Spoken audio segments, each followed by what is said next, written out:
Ci siamo. Buon pomeriggio a tutti. Vorrei cominciare con il dare il via ai lavori.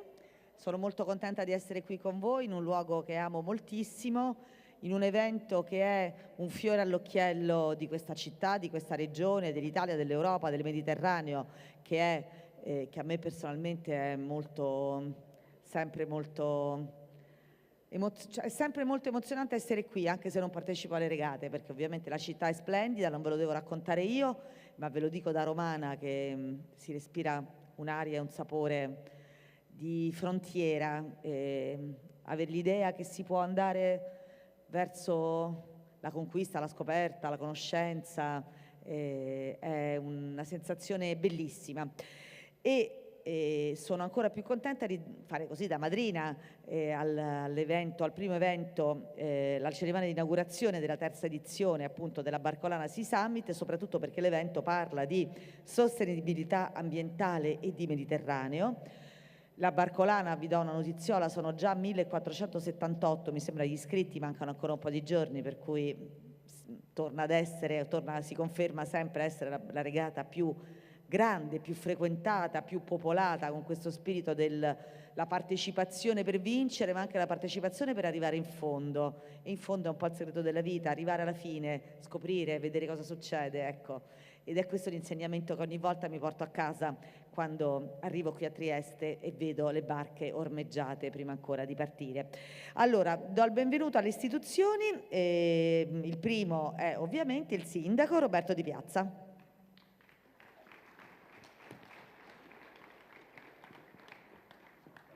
Ben trovato. Buonasera. Buonasera a tutti. C'è il microfono? Pronto? Se vuole, adesso hanno acceso, credo. Provi? Pronto? C'è. Bene. Signor Prefetto, un saluto a tutti. Oggi mi voglio divertire un po', perché, signor Prefetto, 50 anni fa a Padriciano c'erano dei cumuli di spazzatura alti come il tuo palazzo, signor Prefetto. Questo era a Trieste 50 anni fa. Enorme, una discarica enorme, penso a Malagrotta, a Roma. Poi piano piano, a suo tempo, hanno incominciato facendo un primo inceneritore, quello di Monte San Pantaleone, per dopo arrivare al termovalorizzatore attuale, che termovalorizza 600 tonnellate al giorno e produce energia elettrica per 180.000 abitanti. Pensi il passaggio, signor Prefetto, che abbiamo fatto da quei cumuli enormi di spazzatura sul Carso a quello che adesso. Il mare. Il mare abbiamo avuto problemi, abbiamo creato un depuratore, 50 milioni di euro, credo che è uno dei più importanti d'Europa, sicuramente uno dei più importanti del nostro Paese. Ma non è che le acque depurate poi le prendi e le getti a mare, no, abbiamo un tubone da 2 metri che poi va per 8 chilometri fuori al largo e porta le acque depurate al largo. Perché vi dico queste cose? Perché spesso e volentieri diciamo che è bella la città, quanti turisti, tante cose belle, il Porto Vecchio, che ne parleremo dopo, ma quelle sono state le cose importanti secondo me che abbiamo fatto e che oggi la città si presenta così, e addirittura l'OGS, l'ho visto prima qua, mi ha detto un giorno abbiamo le acque troppo pulite, signor Prefetto, abbiamo dovuto girare un po' in negativo perché avevamo bisogno di inquinare un po'. E queste sono le soddisfazioni di un uomo, di un sindaco e naturalmente di una città, come dicevi tu, di una città che si presenta così bene.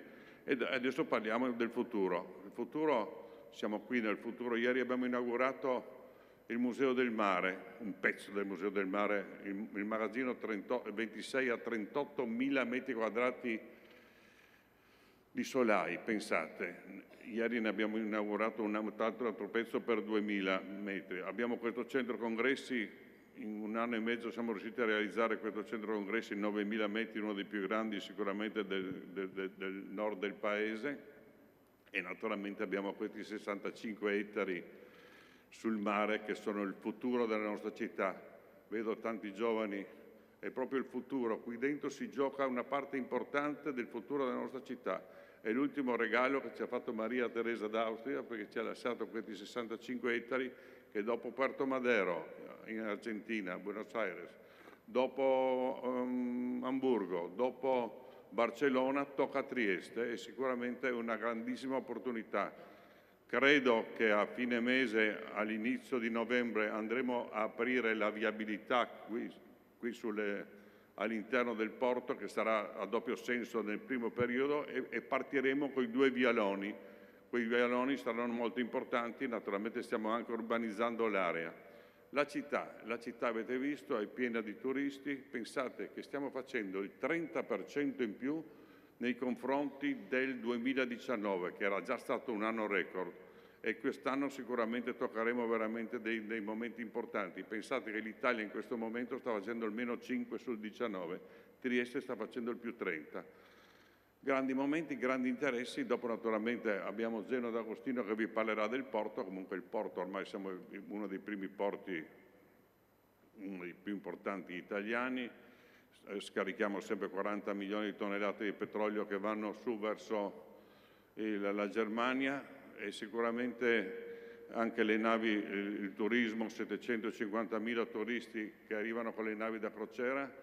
Zeno D'Agostino sta anche elettrificando i moli, per cui finalmente non sentiremo più parlare di inquinamento, anche se inquinamento allora dovremo togliere i traghetti della Turchia, dovremo togliere le petroliere che scaricano il petrolio, insomma stiamo parlando qualche volta di niente. È un gran bel momento per la città. La caduta dei confini sicuramente ha segnato in positivo.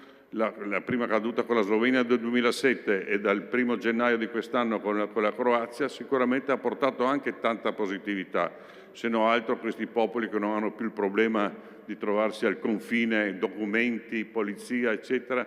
Mi ricordo il 15 di gennaio che sono andato a Fiume, ospite del sindaco, e quando sono arrivato alla frontiera con la Croazia non c'era più nessuno, sai quelle cose che ti si apre il cuore. Comunque è un gran bel momento, approfittiamo avanti di questo momento, sicuramente abbiamo moltissimi investimenti sia sul Porto Nuovo sia sul Porto Vecchio. Credo che il futuro per questa città sarà veramente molto interessante, per cui lavoriamo tutti insieme, ed è forse la cosa più importante che è successa in questi 23 anni che faccio il sindaco da queste parti, che non facciamo mai più discussioni. Mi permetto di dire che con l'amico Zeno e con altre persone non abbiamo mai avuto un contrasto. Si lavora per fare e i risultati non mancano. Grazie, buona serata a tutti. Grazie Sindaco, e quindi buon lavoro. Adesso Zeno parlerà per terzo, ma do il benvenuto adesso a Fabio Scoccimarro, assessore alla difesa dell'ambiente, energia e sviluppo sostenibile della regione, ovviamente Friuli Venezia Giulia. Buongiorno a tutti, porto il saluto del Presidente della Regione Federica, della Giunta e mio ovviamente, tutti i convenuti, e ho preparato 2 righe di intervento, però ieri, ma oggi l'ho cambiato e mi tolgo un sassolino dalla scarpa, perché ho letto delle dichiarazioni in libertà a mezzo stampa da parte di una persona che aveva una carica importante, cioè vestiva l'ermellino sperando che fosse finto in quanto sono animalista, di rettore dell'università, un ex rettore che ha lasciato parole in libertà rispetto a quello che è lo stato di inquinamento del nostro territorio. Prendendo per buone, dopo gestito questo ermellino, spero veramente finto come ho detto, ha vestito la giacca di referente locale di una importante associazione ecologista. Io che ho sempre rispettato questa persona mi sono stupefatto nel leggere delle dichiarazioni che sembravano fatte in osteria. Fra l'altro temo anche a livello di eventuali querela, ma valuteranno chi le ha ricevute, perché ha insinuato, ha detto chiaramente alla stampa e non in bar, che l'ARPA, che è l'Agenzia Regionale dell'Ambiente, il braccio operativo del mio assessorato, farebbe delle analisi pilotate, che è una cosa gravissima, a fronte di un sondaggio fatto da loro con un personaggio che usava un giocattolo o poco via, e dire che ci sono, ne parlavo con Zeno D'Agostino, 82 morti per le crociere, non so quanti per l'agricoltura, ma come si fa a sparare numeri così in libertà?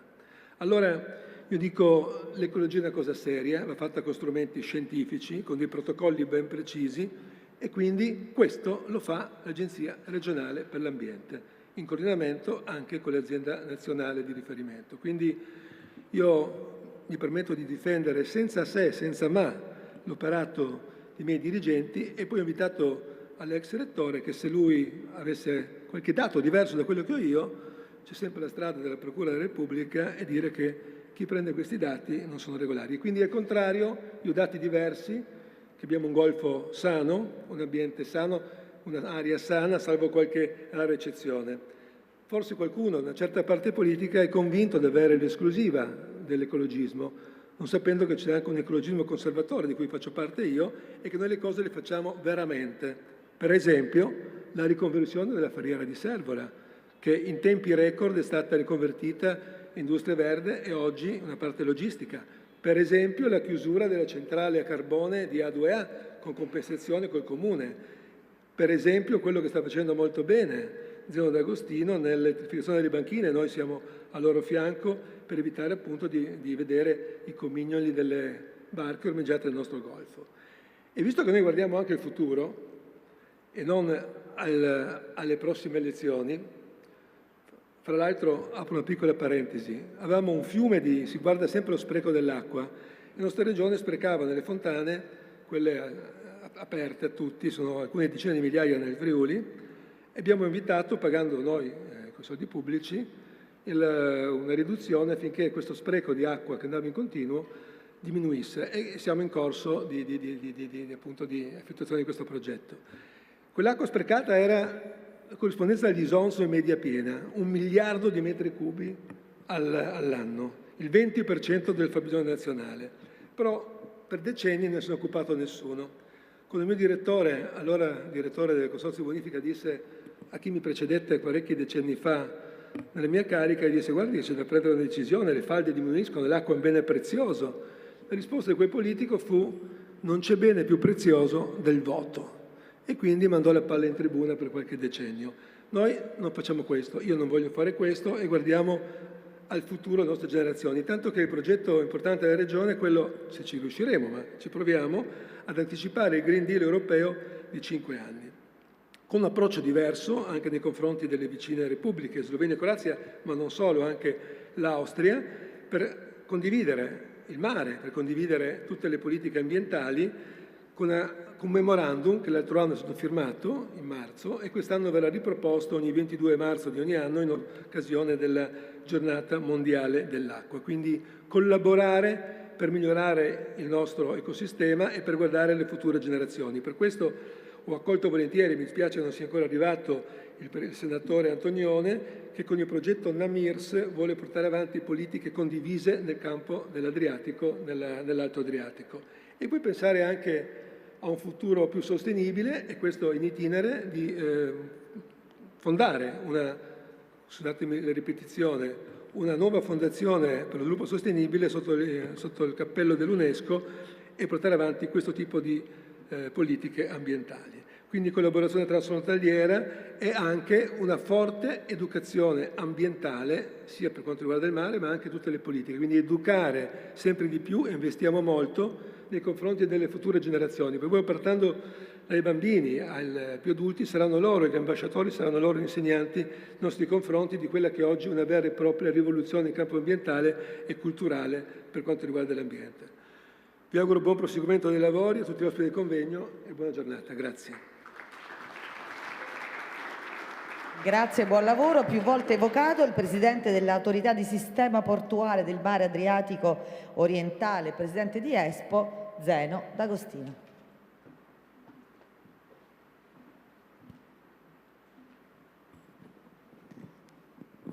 Buongiorno a tutti.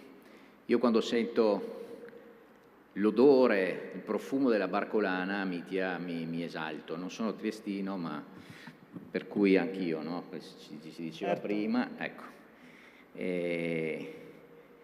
La mia agenda in questa settimana è barcolana, poi si infilano tante altre cose, però fondamentalmente tutti sanno che in questa settimana questa è la cosa che noi abbiamo in testa. Ma perché l'abbiamo in testa? Perché a prescindere dal fatto che è un grande evento agonistico, un grande evento in cui il mare diventa protagonista, è anche un momento importante per noi, per vedere il mare in una maniera diversa, per vedere la città in una maniera diversa, è perché facciamo anche tanti incontri di business.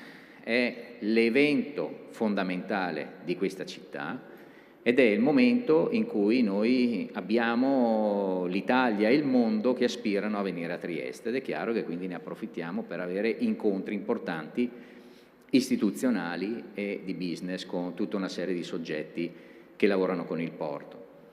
Poi è chiaro che però qui non siamo solo Barcolana, questo è Sea Summit e qui il protagonista è il mare in tutte le sue accezioni, chiaramente c'è quella della sostenibilità come tante altre ed è un po' rispecchia quella che è la strategia che come porto stiamo cercando di portare avanti negli ultimi anni, cioè il porto non visto solamente come appunto soggetto tradizionale in cui la nave appunto arriva, carica e scarica merci e persone, ma invece un luogo sul mare e sul mare questo summit ci insegnerà e ci dirà che si possono fare tante altre cose che sono sostenibili, tante altre cose che creano valore e tante altre cose che chiaramente hanno bisogno di competenze e di tecnologie e di innovazione e anche di fantasia, quella della fantasia c'è sempre bisogno, perché saranno quelle che probabilmente caratterizzeranno non solo Trieste, ma in generale le città del mare. Io dico sempre che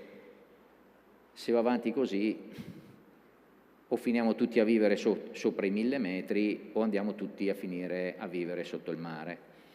Non lo dico scherzando, è una cosa in cui credo, tant'è che la casa sopra i 1000 metri me la sono anche comprata. Però il tema è che cosa faremo sotto il mare nei prossimi anni.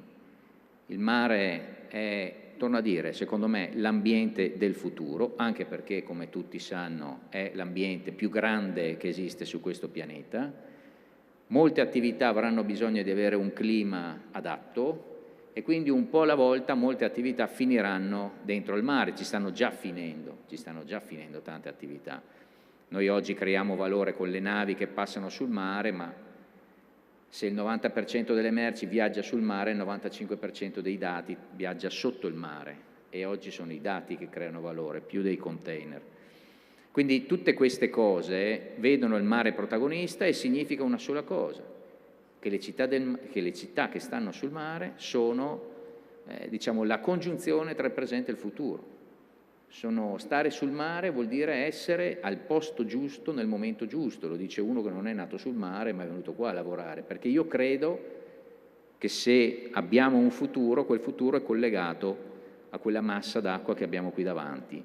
E chiaramente il futuro deve essere da una parte creatore di valore, dall'altro però deve essere gestito in maniera sostenibile. Quindi questi momenti in cui appunto l'agenda riporta Barcolana sono quei momenti in cui ci si rilassa, non si pensa troppo a quelle cose che abbiamo tutti i giorni che ci spolpano dal punto di vista dello stress, dal punto di vista delle attività, si chiacchiera, ci si confronta, i cervelli girano e si programma quello che è il futuro. Per cui grazie per l'iniziativa, grazie in generale per la Barcolana, io me la vivo sempre e appunto c'è scritto Barcolana in agenda, non ho tempo per gli altri perché è il momento più bello di tutto l'anno. Grazie. Ma lei di dov'è? Mi scusi che le ha detto 2 volte che non sono di Verona, però Zeno aveva un destino scritto nel nome. E doveva venire qua per forza, va bene, dai. Battuta facile, arrivano i saluti di Pietro Signoriello, prefetto di Trieste.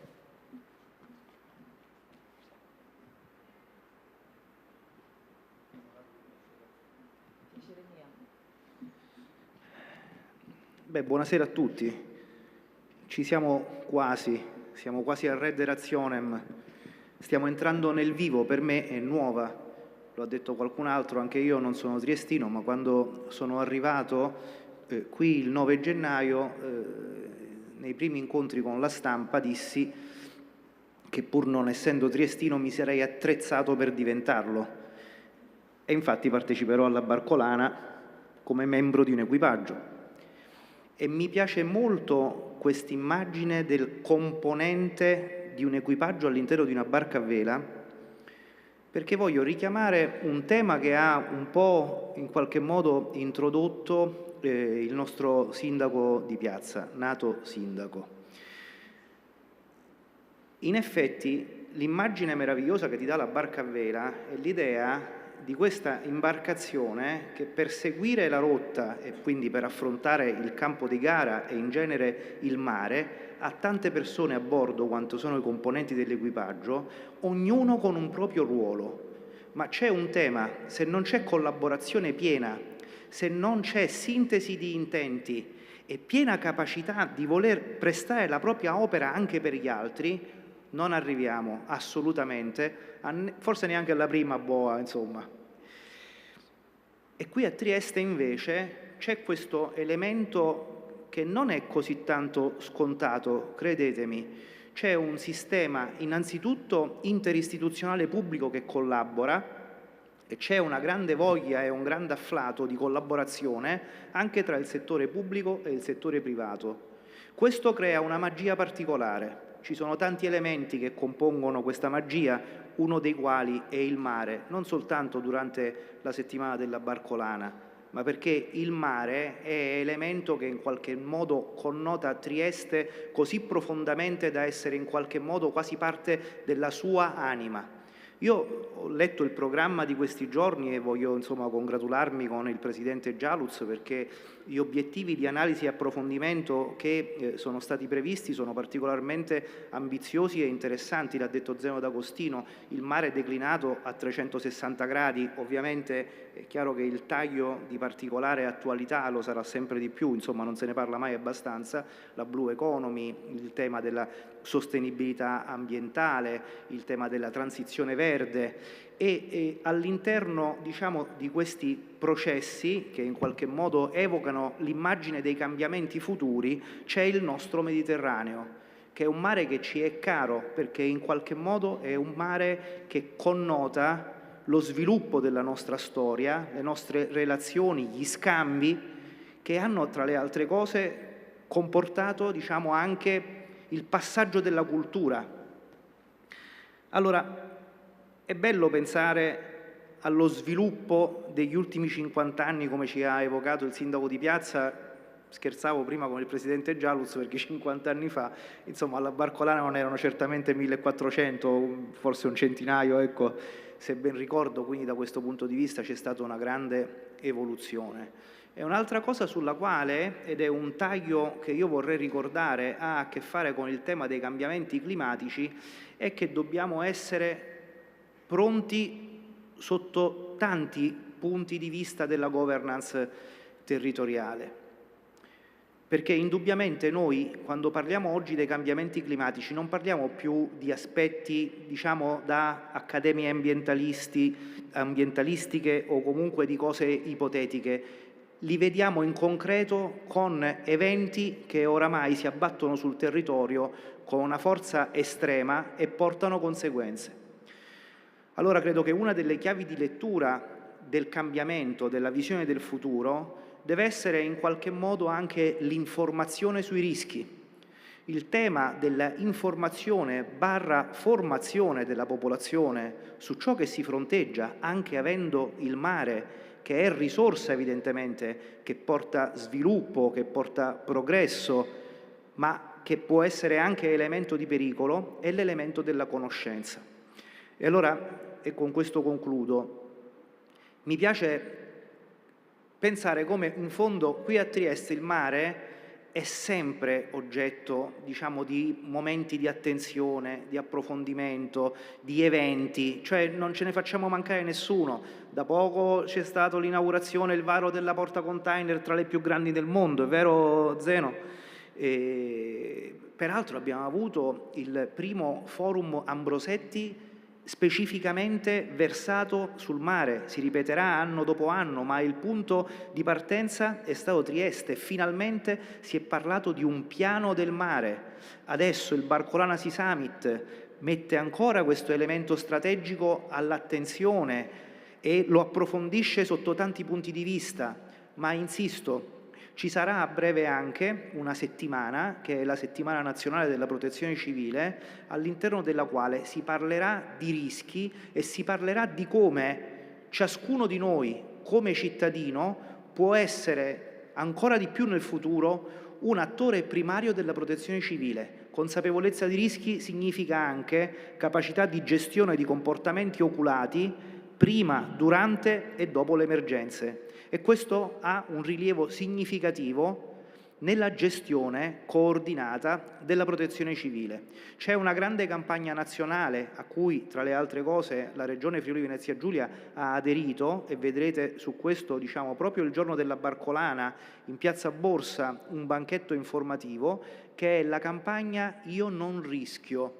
È una campagna in cui si parla di alluvioni, si parla di terremoti, si parla di maremoti e ci insegna a comprendere come la conoscenza è fattore di risposta nella mitigazione dei rischi, e quindi penso che anche questo sia un tema da tenere ben presente. Buon vento, buona Barcolana a tutti e grazie Presidente Gialuz, perché questa veramente è una grande festa e credo che sia nel cuore di tutti i triestini, ma insomma ben oltre. Grazie. Grazie al prefetto, buon vento al mio saluto preferito. Devo dire che l'elemento valoriale uso un termine desueto, no? Quello dei valori, o forse spesso utilizzati male, no? Dei valori si parla spesso a casaccio, però è vero che quest'idea della necessità di sapere ognuno fare il proprio dovere in un'azione collettiva è qualcosa che ci portiamo dentro quando saliamo su una barca a vela. Ed è quindi ancora più interessante poter ragionare sul ruolo del mare nel passato, nel presente e nel futuro del Mediterraneo, con dietro di noi l'idea che la sostenibilità ambientale, la tutela del nostro territorio, delle nostre acque, è uno di quei valori che dobbiamo portare nel cuore. Diamo il benvenuto quindi al Presidente della Società Velica di Barcole Grignano, nonché ovviamente l'organizzatore della Barcolana e di questo Sea Summit, Mitja Gialuz.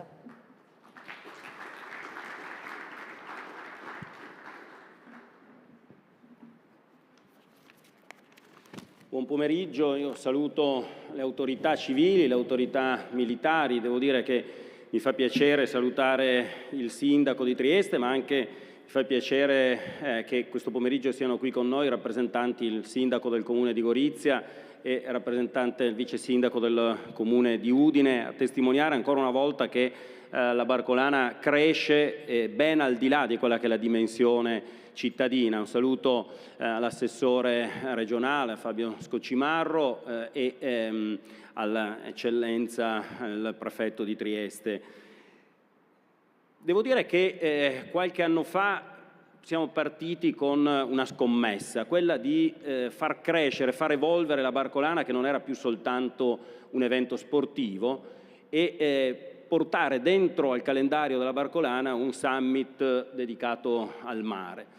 Devo dire che ci hanno creduto in tanti, le istituzioni anzitutto, le aziende che l'hanno sostenuta, le scuole, e Barcolana Sea Summit è diventato nell'arco di 2 anni, quindi questa è la terza edizione, un punto di riferimento. Abbiamo avuto, e mi fa piacere sottolinearlo, il patrocinio del Parlamento europeo a testimoniare una volta di più la valenza europea della Barcolana. Quest'estate, mentre progettavamo la terza edizione del Sea Summit, mi è capitato di leggere un'intervista a Jeremy Rifkin.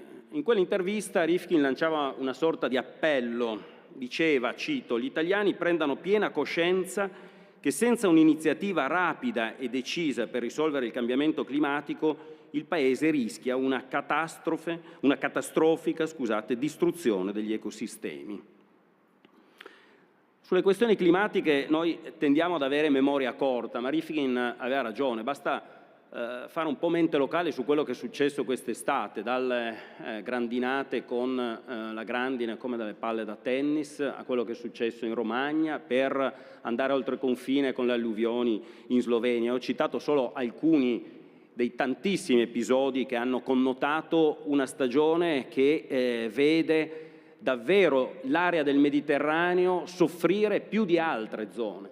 Perché l'appello al Mediterraneo? Perché evidentemente il Mediterraneo ha un processo di trasformazione che è il 20% più veloce di altre aree. L'acidificazione del mare, la riduzione della biodiversità, l'innalzamento del livello del mare, la riduzione dei bacini idrici.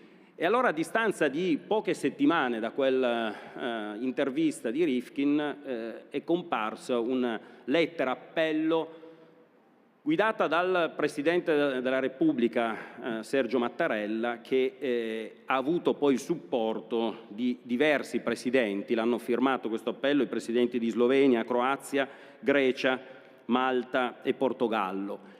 In quell'appello si prende atto di una situazione catastrofica. Lo vedete pubblicato, spero, alle mie spalle. Si parla di uno stato di emergenza climatica. Il segretario generale delle Nazioni Unite alla fine di luglio ha definito la crisi attuale uno stato di ebollizione globale. Sono parole che francamente fanno impressione, stato di ebollizione globale in cui il Mediterraneo, mare chiuso, si trova in una condizione molto più critica di altri, e l'Adriatico, che è mare chiuso dentro al mare chiuso, evidentemente vive una stagione ancora più difficile. E allora in quell'appello si dice: non c'è più tempo da perdere, occorre sensibilizzare l'opinione pubblica, educare e ispirare in tutti l'etica della responsabilità ambientale. Ecco, il Barcolana Sea Summit ha voluto accogliere questo appello e proseguire sulla rotta della sensibilizzazione. Questa mattina c'erano in questa sala 500 studenti delle scuole secondarie con i quali abbiamo ragionato del valore dell'affermazione contenuta nell'articolo 9 della nostra Costituzione. Pochi ne parlano, ma la riforma costituzionale che è accaduta l'anno scorso, per la prima, è di portata storica, per la prima volta si è inserito nell'articolo 9, cioè in uno dei principi fondamentali, un concetto essenziale, cioè la Repubblica non deve solo promuovere lo sviluppo della cultura, della ricerca scientifica e tecnica, ma deve promuovere la tutela dell'ambiente, la biodiversità e gli ecosistemi anche nell'interesse delle future generazioni. Insieme ricerca scientifica, tutela dell'ambiente nell'interesse delle future generazioni. Ecco, credo che la Costituzione segni una rotta che deve, come dire, aiutare anche i più giovani. Io faccio il professore universitario e vedo troppo spesso un pessimismo, un'angoscia e un nichilismo che si diffonde. Ecco, credo che il Barcolana Sea Summit vuole essere, come è stato detto da Zeno D'Agostino, un luogo in cui si discute, ci si confronta e si trovano gli antidoti per rispondere a questa crisi. Io continuo a essere un inguaribile ottimista, penso che ci siano le risorse tecnologiche, di intelligenza, di ricerca che ci consentono di come dire, modificare, di mutare i nostri stili di vita, ciascuno facendo la propria parte. Ce l'ha detto qualche anno fa Marina Abramovic con quello splendido manifesto: siamo tutti sulla stessa barca, e ciascuno deve fare la sua parte. Credo che a Trieste esiste già un'esperienza che va oltre i confini nazionali. Questo appello in qualche modo ci dice che evidentemente le architetture tradizionali non sono sufficienti, occorre, e ne parlerà probabilmente Jeremy Rifkin, pensare a una bioregione mediterranea. Ecco, credo che a Trieste con l'iniziativa centroeuropea ci sia già questa esperienza di cooperazione che va oltre ai paesi. E quindi in questo Sea Summit cerchiamo assieme, tutti assieme, di parlare alla società civile, agli imprenditori, alle istituzioni, per davvero tutti assieme, come è stato detto, intraprendere una rotta diversa. È tempo di pensare che il Mediterraneo è di tutti, ma proprio di tutti, e proprio per questo dobbiamo proteggerlo e gestirlo. Alla fine di questi 3 giorni di riflessioni sarà tempo di agire, perché per l'appunto non c'è più tempo per stare a guardare. Come dice Wendy Schmidt, che la Barcolana l'anno scorso l'ha vinta e tornerà a restituire la coppa, siamo alla 11ª ora, non si torna indietro. Buona Barcolana Sea Summit a tutti e grazie per la vostra partecipazione.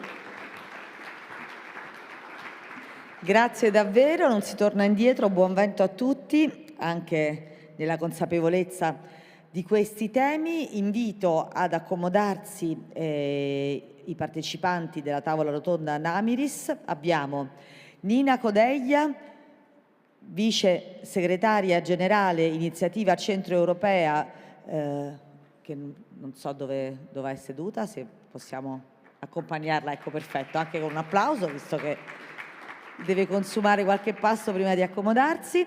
Diego Tomat, capo reparto tecnico amministrativo della Capitaneria di Porto di Trieste, benvenuto. Zana Bielkanovic, analista senior do Direttorato per la sicurezza marittima, Ministero del Mare, dei Trasporti e delle Infrastrutture Croazia, che credo sia collegata, se non erro. E poi c'è Donata Canu, ricercatore senior, Istituto Nazionale di Oceanografia e di Geofisica Sperimentale. E quindi Mitja Brizzel, coordinatore del TSG3 EUSEIR, Ministero delle Risorse Naturali e della Pianificazione Territoriale Slovenia. Sono come tutti gli stakeholder, no? Che fanno parte, che si affacciano su questa parte del mare, e dovrebbe collegarsi con noi, eccolo qui, lo vedo già nel piccolo schermo, davanti a una potente scrivania, Jeremy Rifkin. Abbiamo il piacere davvero e l'onore di ascoltarlo oggi. Non ha bisogno ovviamente di presentazione, è un uomo che ha una visione, ci ha più volte indicato delle strade, quantomeno ci ha sollevato dei dubbi, e quindi siamo contenti e curiosissimi di ascoltarlo. Jeremy Rifkin. Buongiorno, good afternoon to all of my friends in Italy. It's always a pleasure to be with all of you in Italy, as you know. First of all, I'm very grateful for the opportunity to join you on this Barcelona Sea Summit. It's so crucial, as our other speakers have already mentioned, and also the Great Regatta with 2,500 boats. It's a beautiful experience for all of us. Let me start with this note. In 1972, the crew of the Apollo 11 spacecraft heading to the moon. And as they were heading to the moon, one of the astronauts took a home camera, it's just a family camera, and he looked back at the Earth and took a photo. That photo changed history. It changed the human narrative. It changed consciousness, because we have long thought that our species lives on a land planet, Terra Mater.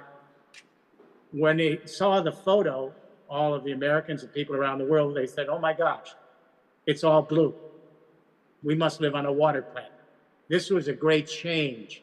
We began to realize that the land is simply a veneer. It's the waters that animate all of life on this planet. We are a water planet. We have misconceived our home. That photo changed history. And then on August 24, 2021, the European Space Agency introduced the term Planet Ops. Very interesting. If there's any doubt into the power of the waters to animate life on this planet, let me give you a couple of quick examples, which are really quite fascinating. The waters actually determine the tilt of this Earth. They actually determine how it tilts. Sometimes the planet tilts closer to the sun. Sometimes it tilts further away from the sun. And what's happened is, now that the hydrosphere is rewilding with global warming, we're seeing a tilt. The Arctic is melting, the Antarctic is melting, so we're getting a lot of water that's coming into the oceans and changing the tilt of the Earth as we move across the sun. And now the groundwaters are doing the same. What's happened in the last many years is as our great rivers have dried up, and our lakes and our aquifers and our dams, we are increasingly going to groundwater on every planet, and so on every part of the planet. So we are taking up that groundwater to use in an emergency, and that's changing the actual composition of the soil. And so the planet is tilting. We don't know how important this impact will be in the short run, but this gives you an idea of the tremendous animation of the hydrosphere on a water planet. There are four spheres that animate life: the hydrosphere, the waters; the lithosphere, the soil, plants, trees, animals; the atmosphere, the oxygen; the biosphere, which encompasses them. These are patterns and processes and flows. They're not structures and objects. And they are continually evolving, moment to moment, changing the dynamics of this Earth. But the hydrosphere is the true movement. Here's what's happening in the waters of the oceans. We're seeing a change in the oxygen levels. In some of the regions of the oceans, the oxygen levels are driving down by 40%. Overall, by 4%. You probably saw just this week 100 dolphins that died recently. The waters are getting too warm. This is a real moment of transition for our planet. The waters also play a very important role, as you know, with the atmosphere. It's the phytoplankton in the oceans that determine 60 to 80% of all the oxygen in the atmosphere. So what happens in the oceans when there's death of the phytoplankton?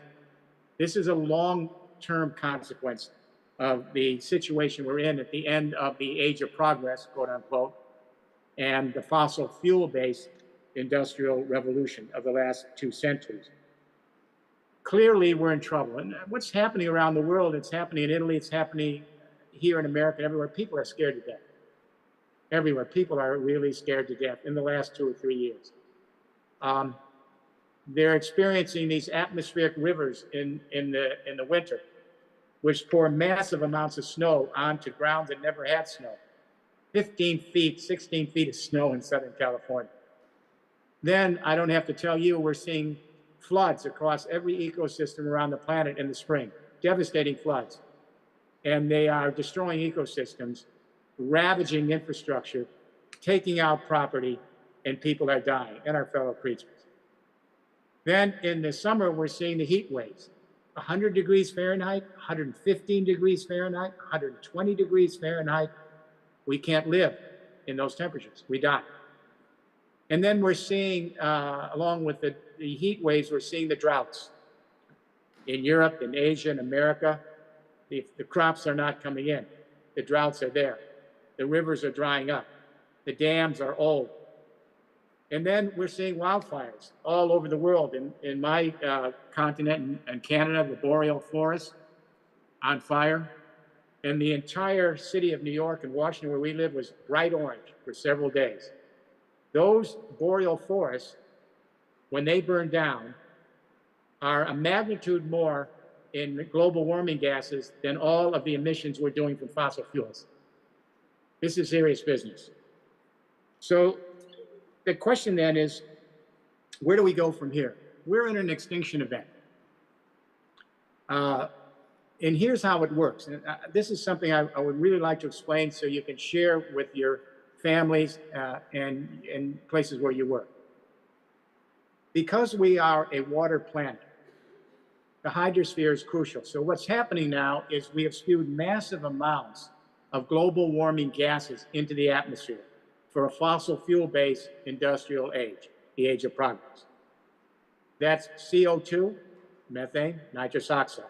So we're pouring massive amounts of these gases into the atmosphere, and they're blocking the sun's heat from getting back off the earth. It's as simple as that. And here's the key. For every 1 degree Celsius that the temperature goes up on this planet from global warming emissions, the atmosphere is sucking up 7% more precipitation from the ground and the oceans especially. So greater precipitation at greater speeds from the oceans and lands going up into the clouds, more concentration of precipitation in the clouds, and more violent water events. The atmospheric rivers and great snows, the spring floods, the summer droughts, the heat waves, the wildfires, the fall, hurricanes, typhoons, and tsunamis. That's as simple as it's about. If we go up 1 degree Celsius, we may have 1 billion people that have to migrate. If we go up 2 degrees Celsius, and we're right now at 1 degree. If we go up 2 degrees Celsius by the end of the century, the new scientific studies show we may have 2 billion people that have to migrate, and that looks like where we're headed. If we go up 3 degrees, we might have 3 billion climate refugees. They're already streaming out of the Middle East into Europe, streaming out of Central and South America across into the United States and Canada. So we're scared. But here's the thing. We're using the same playbook to try to address this crisis that gave rise to the crisis. That's the problem. It's the way, it's not just fossil fuels in the industrial age. It's the way we think of nature and our relationship to the natural world, dominating. It's how we educate our kids. It's the way we organize our economy. It's how we govern ourselves. It's our approach to scientific inquiry. These are all the assumptions of the age of progress, which benefited half the human race, but not the other half, living in the poorest countries of the world. And we're trying to use these same assumptions to actually address the crisis these assumptions created. We need a new playbook. The young people, the Gen Zs, have given at least the opening call for this playbook. So we have millions and millions of teenagers who left their high schools 5 or 6 times over the last 2 years in what was called Friday for Future events. Italy, the young people were one of the leaders in this. And they went out in the streets, millions of young people. In 141 countries, they called for a climate emergency. What was really interesting about these protests, they were really different than any protest in history. We've had protests all through history. We love to protest. We protest all sorts of grievances, which are justified. This protest is different. This is the first time an entire generation of young people across all the borders of the world came together, and they see themselves as an endangered species. They see their fellow creatures as part of their evolutionary family.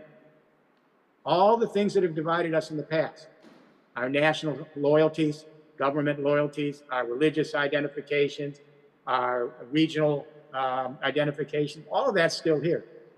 But these young people see themselves as an endangered species. This is very welcome news, actually. So then the question is, what do we do about all this? Back around 2001, Romano Prodi, my friend, used to be the Prime Minister of Italy and then President of the European Commission, came to Washington. We sat down for an hour and said, Jeremy, come to Europe. You've spent 25, 30 years on this in the US. Come here. We're going to move this forward, a new agenda for the world. I took him up on the offer. And the first thing we looked at back then is, how do the great economic paradigm shifts in history occur? Forget what the economists are talking about. How do the great anthropological economic shifts in paradigms occur in history? Because if we know how they occur, maybe we can get a roadmap in Europe and the world for a completely new way to organize our day-to-day life in a climate-changing world and an extinction event. So when we look back at history, we found that there are, maybe 7 or 8 great economic paradigm shifts in history, and they're all very interesting. They don't come often. They're usually serendipitous. And they contain 4 components. And what are those components? Number 1, new ways of communication. Number 2, new sources of energy. Number 3, new modes of mobility and logistics. Number 4, new ways of managing water, the hydrosphere. And when these 4 technological changes converge, they fundamentally change everything. They actually change our temporal spatial orientation. They change our governance. They change our economic way of life. They change our worldviews. I'll give you 2 quick examples. First Industrial Revolution, 19th century, Britain. So the communication revolution was steam-powered printing, no more manual print presses. Big leap forward in communication. Then in the second part of the 19th century, they introduced a telegraph system, instant communication across the British Isles. The energy revolution was coal. They had denuded the forest. They couldn't use it for energy, the trees. They went to coal. The mobility revolution, which was quite interesting, they went to locomotives, steam engines. Steam engines were crucial. They created urban city-to-city organization. The water revolution, this is the first time in the modern era Britain led by putting in sewer systems and sanitation systems and purification of water systems. That took Britain from regional to national markets. It took them to urban development. It took them to nation-state governance. It took him to shareholding corporations because this infrastructure was too big No monarchy could even afford it. You had to have millions of people as shareholders. The second industrial revolution in the United States, 20th century, the paradigm shift was very interesting. The communication revolution, the telephone, instant communication across the North American continent. Later, radio television. The energy revolution, we discovered oil in Texas. We didn't have to rely on coal. The mobility revolution, Henry Ford put everyone in the automobile, internal combustion engine. Later, internal combustion engines were used for locomotion on railroads, inland water, ocean, and air traffic. The mobility, the water revolution, we introduced great hydroelectric power dams, the first being the Great Hoover Dam in America, all the way to all the dams we know in the world producing hydroelectric power and long pipelines. This took us from national markets to globalization.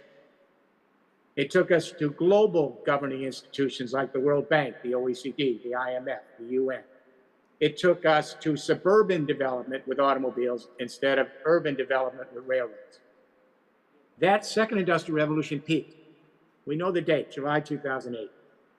And if you remember back in that month, Brent crude oil hit $147 a barrel on world markets. Remember? That was a record, and the entire global economy shut down July 2008. The collapse of the financial market 60 days later on the subprime mortgages, that was just an aftershock. Why the earthquake? Everything depends on fossil fuels. That's the conundrum. It's not just powering our vehicles or heating our homes. Food preservatives and additives, pharmaceutical products, cosmetics, synthetic clothing, construction material, it's endless. So when the price of oil goes over 90, it's heading to 100 right now again. All the other prices go up, inflation. No one seems to want to talk about it. That's the key. And now we have Russia invading Ukraine, hopefully the last fossil fuel war. I don't have to tell you in Europe, we fought World War II over coal. That's how it started, when France occupied the Ruhr Valley and then the Germans struck. And then the US stopped oil shipments to Japan in July 41. 4 months later, they bombed Pearl Harbor. Hopefully, we're at the end of this era, which we call the age of progress.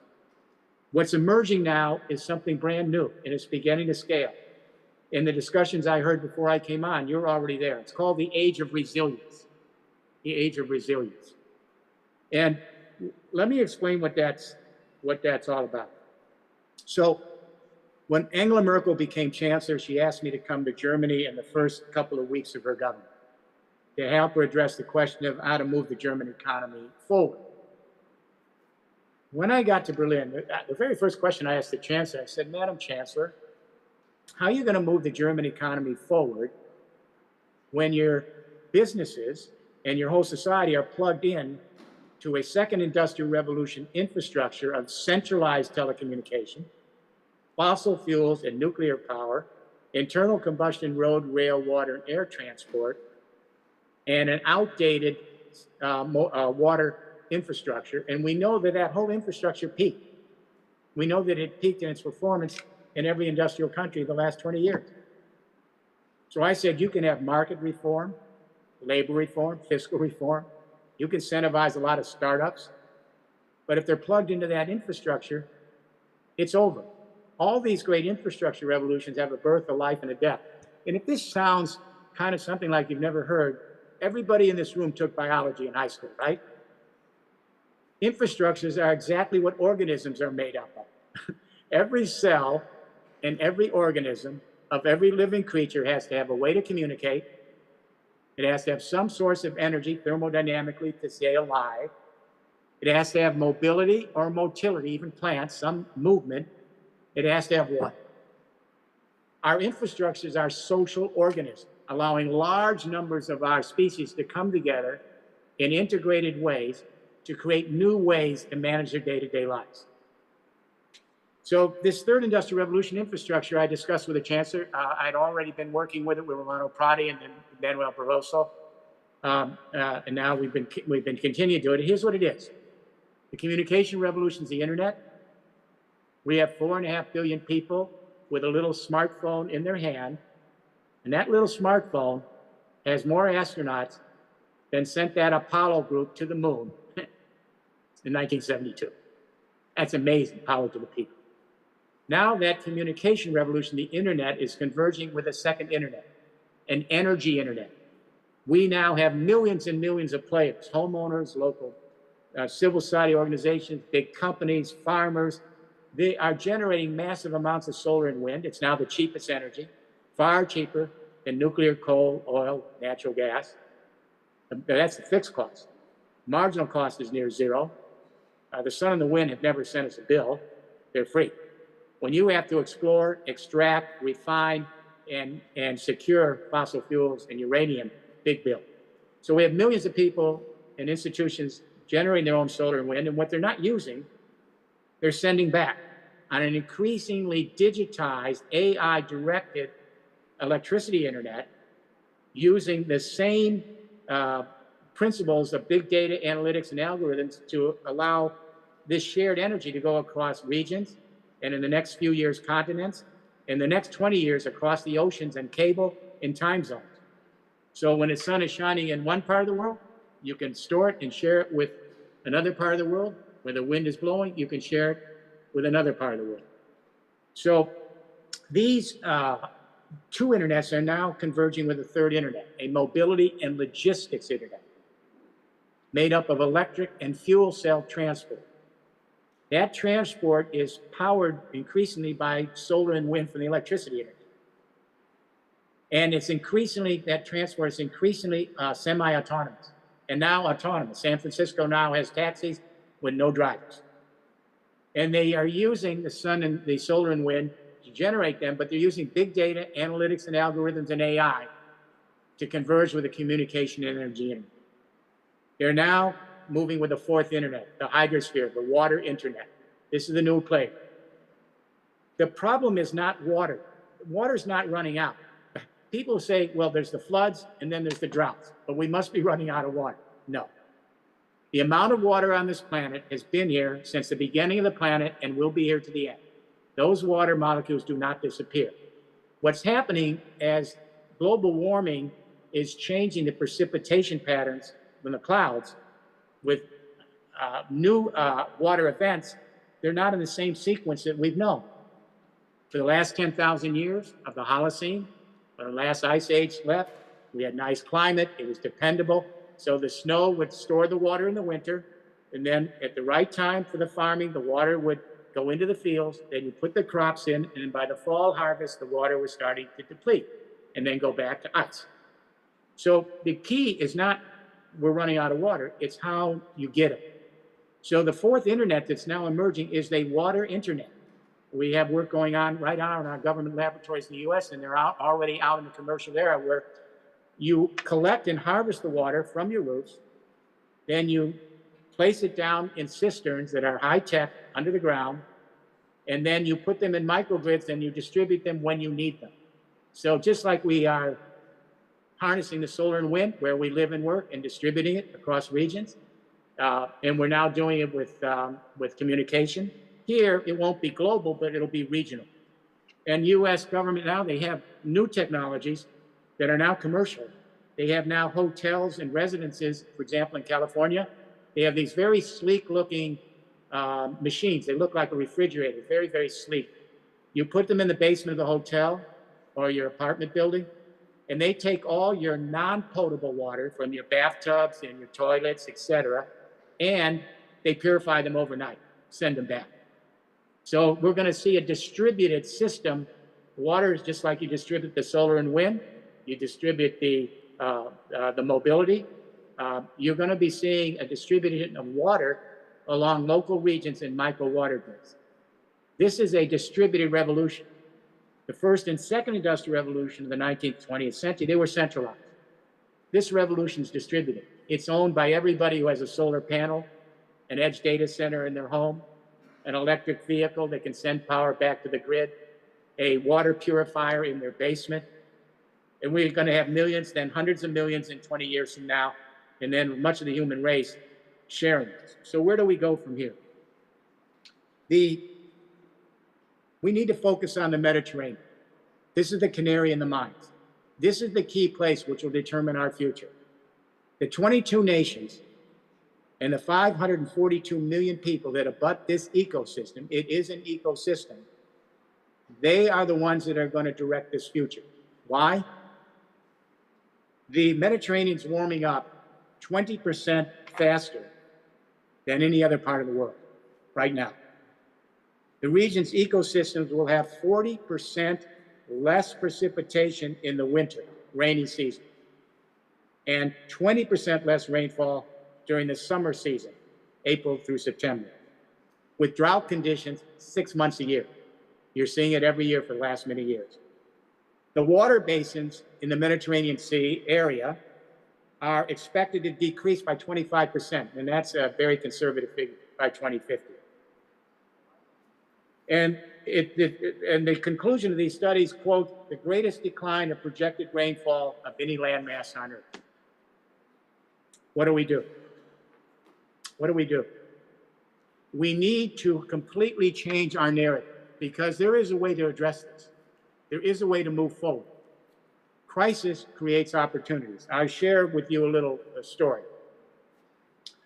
I taught the advanced management program at the Wharton School. It's the oldest business school in the world. I was a student there in the 1960s, but I taught the advanced management program for 16 years. We bring in CEOs, Fortune 500 companies, government leaders for 5 weeks.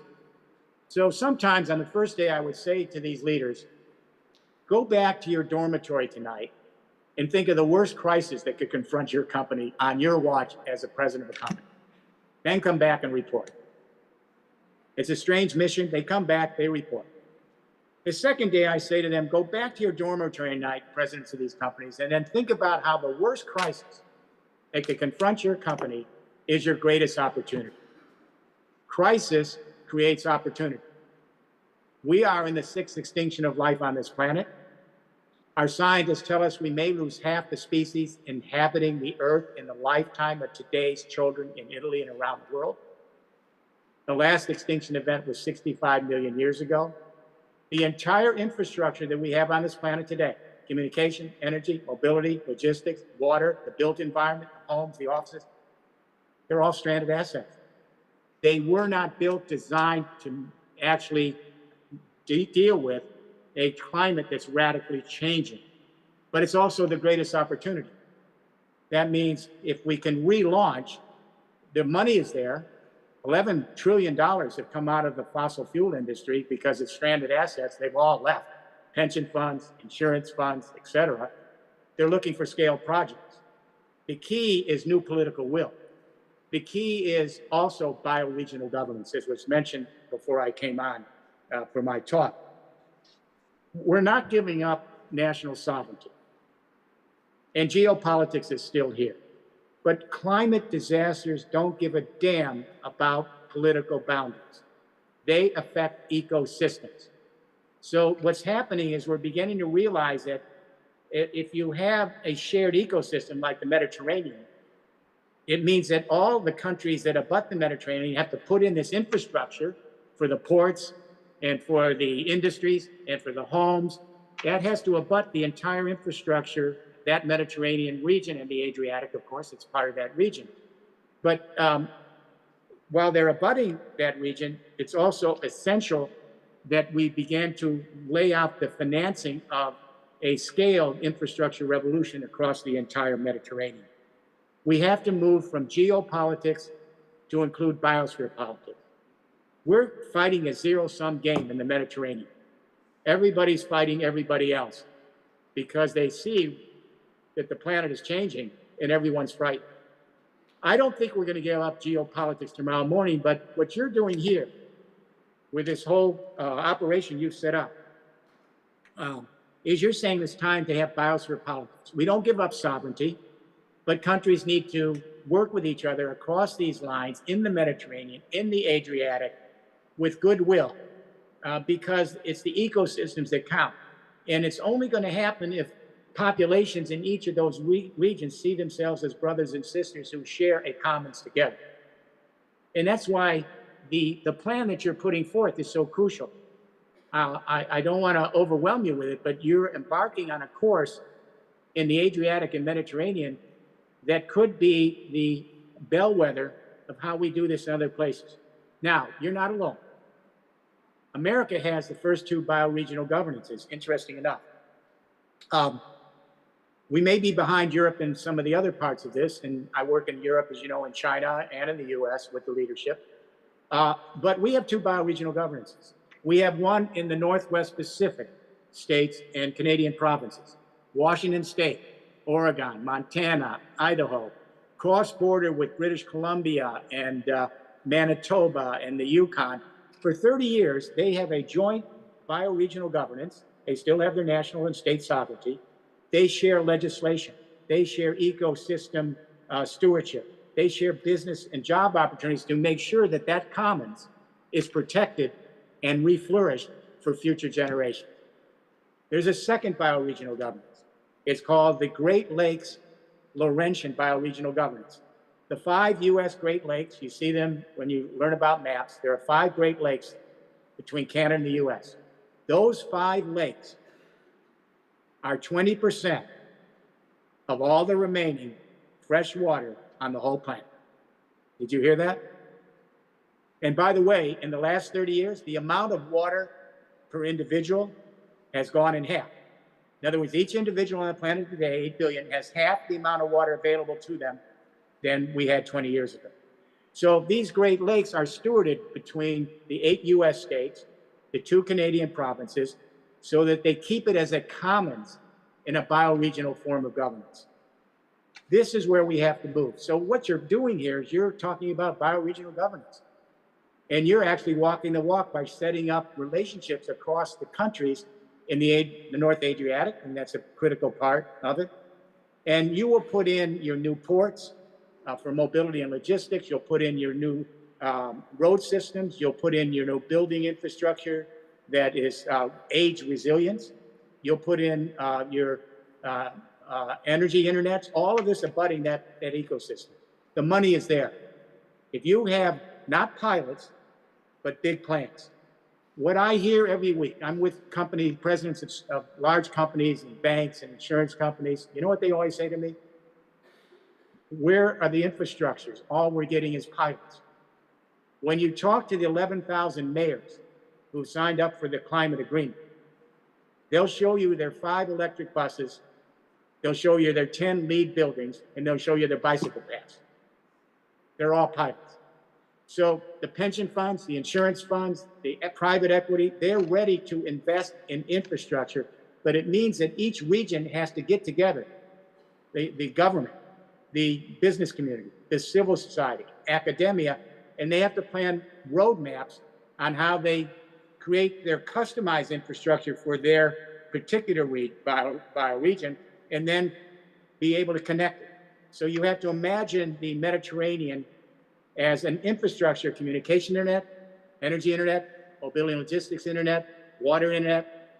The building stock becomes IoT infrastructure, and they all operate from the ports to the roads, and they create the new businesses and employment opportunities of the 21st century. So where does this leave us? Here's the problem, and where's the solution? Let me talk about the oceans. It would have been unheard of as late as the 14th century to believe you could propertize, exploit, commercialize, and turn the oceans into private property. It would have been unheard of. That all changed. First with Portugal and Spain deciding, the early water powers, that they were going to divide up the oceans between the Atlantic and the Pacific between them. But this argument about how to propertize the waters has been going on for several centuries. In 1982, here's the problem. The United Nations established the Law of the Seas Convention. I know you all know about it. Signed by nations around the world, granting each country sovereignty 12 miles out from their coastline. That doesn't sound bad, but here's the extension. They also grant each country exclusive economic zones up to 200 nautical miles off their coast, giving each nation, quote, sovereign rights for the purpose of exploring and exploiting, conserving and managing, unquote, the living and non-living resources of the ocean. That's all the living creatures in the ocean. It's all the minerals. It's the fossil fuels. And so what's happened since then is we've ripped open the oceans. We commercialized it, sequestered it, propertized it, and we depleted it. And we created more global warming in the passage. Now, here's the solution, thank God. In 2023, the governments of the world decided enough is enough. This is good news. This is really good news. The United Nations this year adopted a far-reaching treaty sponsored by Prince Albert, my old friend in Monaco, and many others, many of the other big ocean organizations.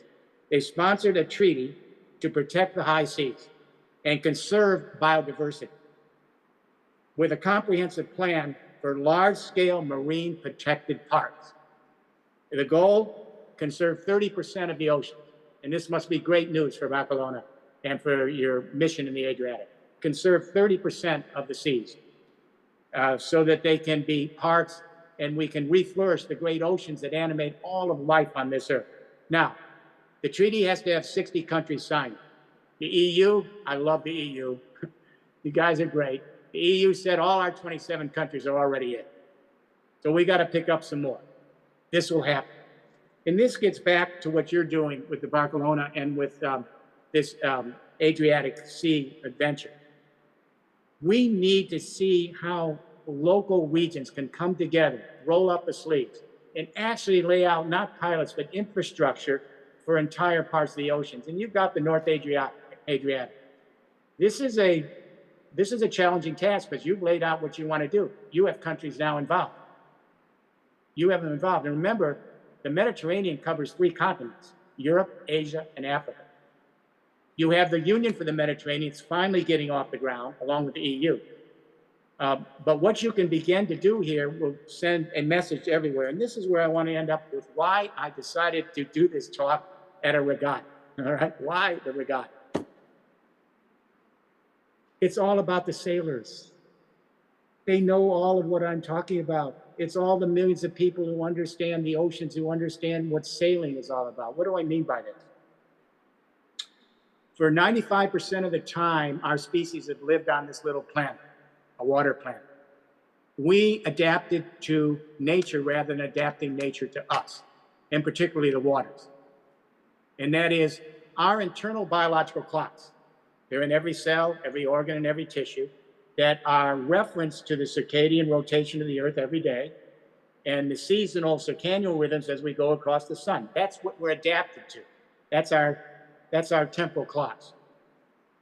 So for 250,000, 200,000 years, we adapted to nature. 10,000 years ago, the last ice age receded. We said no more nomadic life, settle down, agriculture, pasteurization, the great hydraulic civilizations, which peaked in this last century with the great hydroelectric power infrastructure. And what happened is we then forced the waters to adapt to us. One species, exclusive, propertized, commercialized. Our little species is only 1%, less than 1% of the biomass of the whole Earth. We're now using 20% of all the net primary production. 40% we'll be using in 20 years. It's got to stop. So this new treaty is good. What you're doing in the Mediterranean is essential. But the sailors know it's always about adapting to the nature. You put those sails up, you have to go and listen and be careful and move with the currents and with the waves and with the tides. It's inbred to sailors. They know this. There are millions of people that sail for pleasure or sail for their life work. They are our first movers. They have this in their blood. This is in their cultural DNA. How do we take what the sailors know and how do they help us all over the world? There are millions of them, millions of amateurs. They're all in your regatta. You're the biggest regatta in the world.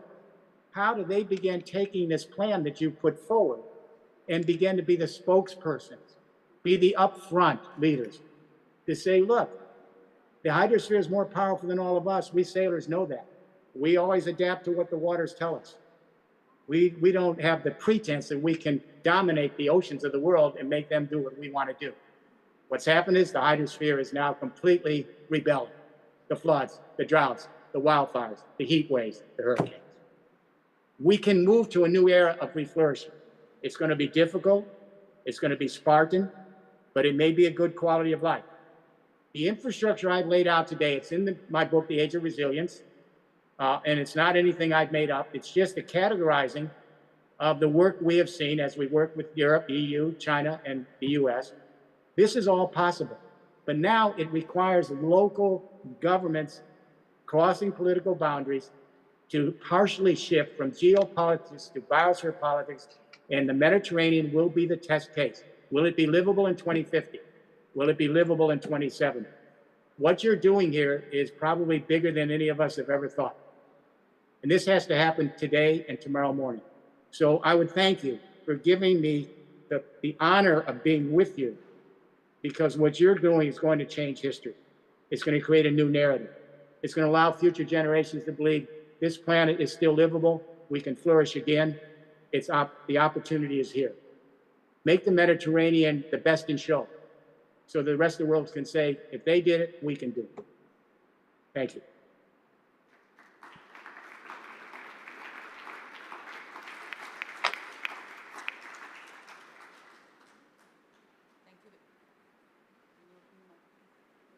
Thank you very much.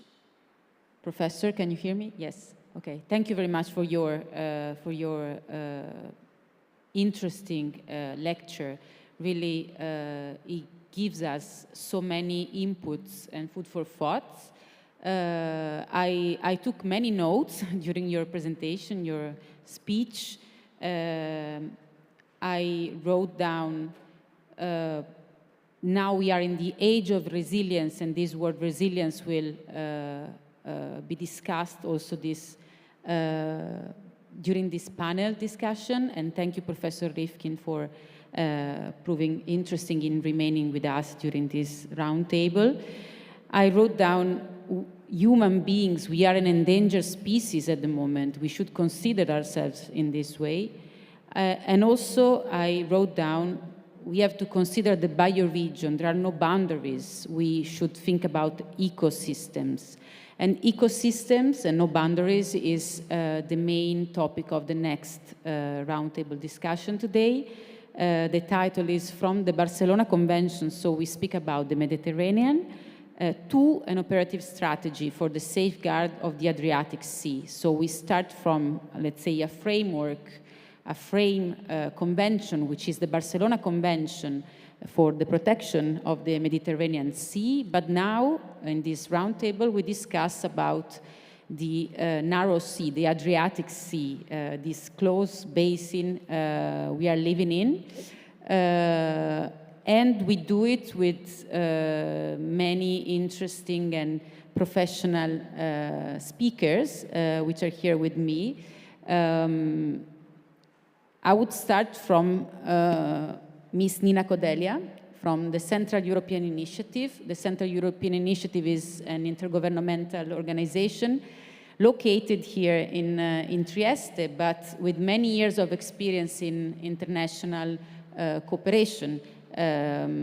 So the Central European Initiative has a very profound, deep understanding of how international relations are necessary for fight together and for fight together the international threats. And we should consider the safeguard of the sea as an international threat that all the countries have to face together. So my question for you is, what are, in your direct experience, the benefits of this cooperative approach in fighting these international issues? And then can you tell us a few words on a project that was mentioned even before by Assessore Scoccimarro, the NAMIRS project, which is that the Central European Initiative is coordinating. So this project is called the North Adriatic Maritime Incident Response System, NAMIRS. Please, Ms. Kodelia, you have the floor. Thank you very much. And it's actually very difficult to talk after Professor Rifkin and the deep messages he gave, but let's hope that through everyday work we can give a little pebble in finding solutions to this very difficult moment where we are all an endangered species, as he said. So good afternoon. Let me first start by expressing my gratitude to the organizers of the Barcolana Sea Summit. And this is actually the third edition both of the summit, but also of the participation by the Central European Initiative in this summit. So we are very glad to be here again. The Central European Initiative that I have the honor to represent here today is, as Anna said, an intergovernmental organization and thus operates through political dialogue, but also building upon concrete initiatives for cooperation. And as you were mentioning, we have a long experience in international relations. The organization was founded back in 1989, and since then we've been trying to facilitate dialogue between and among our member states. And I'm very glad that the Barcolana Sea Summit is giving us the opportunity to address the issues of international cooperation in the context of the sea and related to the sea. And to answer your question, international threats can be addressed and faced effectively only through a cooperative approach. The core mission of the CEI is summarized in the motto Regional Cooperation for European Integration and Sustainable Development. And this is more and more true in a world where climate change and environmental hazards call for adaptive measures and resilience. And facing challenges when common resources like water, air, health are at risk requires a multilateral effort and a holistic approach. Managing the marine intervention, especially in case of an incident at sea, is a perfect example for the need for cooperation. Waters, of course, know no boundaries, and environmental disasters do not stop at border crossings. On the contrary, incidents can have terrifying environmental consequences affecting all the aspects of the life of citizens and ultimately their well-being. Let us have a look from where we stand today in Trieste. In front of us, a marine surface of 500 square kilometers and 3 countries sharing them. Can we really imagine that one country could protect its shores in case of accidental pollution on its own? Of course not. And the only way to mitigate the damage and ensure prompt action is through cooperation, which means sharing equipment, personnel, and coordinating the response at sea. But let me just add that it has been a while now since the Central European Initiative started developing initiatives in the North Adriatic aimed at safeguarding this precious basin. Thanks to the financial support provided by the European Commission, the Central European Initiative coordinated the first project, which is already concluded, and which dealt with environmental protection from the effects of ship fires, and the project was called NAMIRG. What was new about it, and the reason why it can be considered a pilot example, was the fact that it went far beyond mere cooperation among countries. It, for example, established the first time a common transnational team of firefighters from 3 countries, Croatia, Italy, and Slovenia, jointly trained and equipped for being transported on board of a helicopter to ships on fire in the sea. It is a mechanism ready for operation, not a simple coordination scheme, a preventive measure that can still be activated in case of an incident at sea. And now, coming to the NAMIRS project, which started in 2022, that has been coordinated by the Secretariat of the Central European Initiative. It is not the case that the 2 acronyms are quite similar. The project is developing a new system for joint response at sea in the North Adriatic in the specific case of oil spills. It is a system based on common analysis, joint procedures, and mutual assistance. The project is currently in the last phase of its 2 years lifetime, during which operators have been trained for response at sea and on shore. I do not want to anticipate more. You will hear from other speakers more about operational achievements and the analysis on the geographical context. But for the CI point of view, in our role of facilitator among the CI member states, we do hope, and we're working in this direction, that the same level of collaboration can be achieved for the whole Adriatic Sea. As we speak, the new Adriatic contingency plan is currently being developed, and we will try to push the cooperation forward, including with the recommendation to establish a permanent collaborative framework for the joint safeguard of the Adriatic. An operative structure shared and supported by countries able to establish preventive measures, coordinate preparedness, and efficient response would be indeed ideal to ensure long-lasting collaboration and action in case an accident should occur. Thank you. Thank you, Ms. Kodelia. I don't know, Professor Rifkin, if you are still with us, if you can hear me. Yeah, I can. Okay. Yes, I'm here. So, as you understood from the words of Ms. Kodelia, we are speaking now not about the whole Adriatic Sea, but about the North Adriatic area, because when we speak about ecosystems, the North Adriatic Sea is a very special case, and during this past 1 year and a half, we performed, not me personally, of course, but our research institution performed some analysis on the specificities of the North Adriatic area. And for this, I would like to give the floor to explain what is so peculiar about the North Adriatic area. I will give the floor to Ms. Donata Canu from the National Institute of Oceanography and Applied Geophysics, an institution, research institution based here in Trieste, the OGS, so to give you more inputs and information on why this North Adriatic basin is so peculiar that it needs special protection. Yes, thank you. Thank you, and I'm really pleased to be here to speak about our activity and the research that was conducted in the frame of NAMIRS. And I'm Donata Canu from OGS, the Research Institute in Trieste. I was supposed to show a presentation. I don't know if, yes, it is. And so let's go into the resilience of the Northern Adriatic Sea.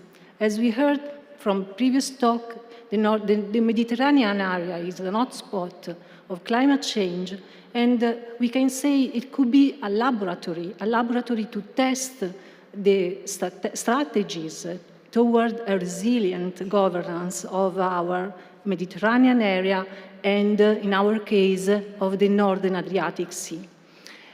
Let's thank and present the team that conducted the research. This research needs interdisciplinarity because when we talk about resilience of our marine systems, this interdisciplinary is needed and is essential to disentangle the complexity of the system and the social ecological systems. So we are in a peculiar area. The Northern Adriatic Sea is the northernmost part of the Mediterranean area. It's a confined and shallow sea surrounded by three countries sharing the sea, and moreover, it's also governed by other subnational authorities that share this duty. It's also highly populated by the coast, and also in its drainage basins. In the Adriatic Sea, the Po rivers discharge the fresh water and input sediment substances from among all the northern Italy. That is a highly densely populated area where is highly cultivated, and many of the industrial facilities are located there. So it's a basin that is subjected to pressures, to high pressures. There are also many activities that are conducted by the sea. Just to remind some of them, the recreational, tourist, shipping activities, fisheries, aquaculture. So there are many, many pressures acting on it. The marine traffic also. We have an intense marine traffic. We heard before about about the president of the Trieste port. And but despite of this, we have hotspots of marine biodiversity.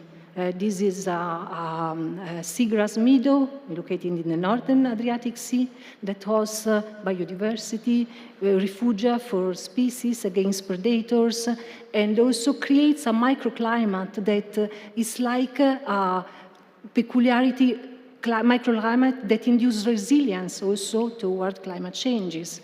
We have the Fucus virsoides, that is a relicted species that is we can find it only in the northern Adriatic Sea. It's an endangered species.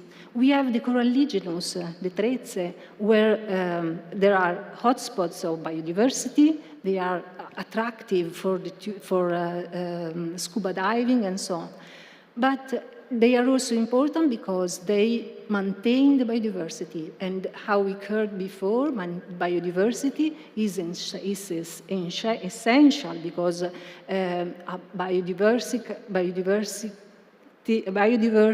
system is a system that contains all the species that can confer to the system the resilience that is the ability to the system to respond actively and to react toward changes and toward future pressures. These pressures are occurring, in fact. These are photos taken by colleagues from the marine protected area of Miramare, where mass mortality have been recorded during this summer related to marine heat waves, to sponge mortality, climate, bleaching of corals, and so on. And we also had a small oil spill last summer in the port of Monfalcone.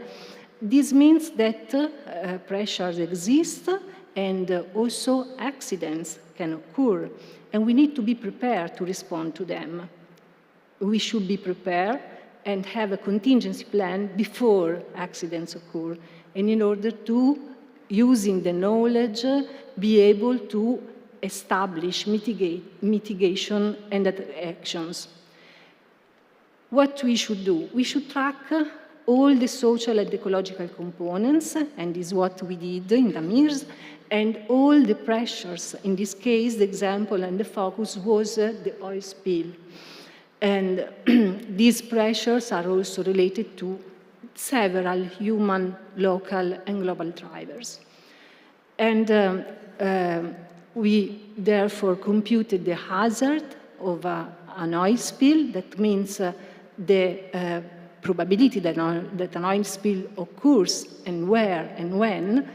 We computed using models the exposure. So we mapped the places where the oil spill could be found with higher probability.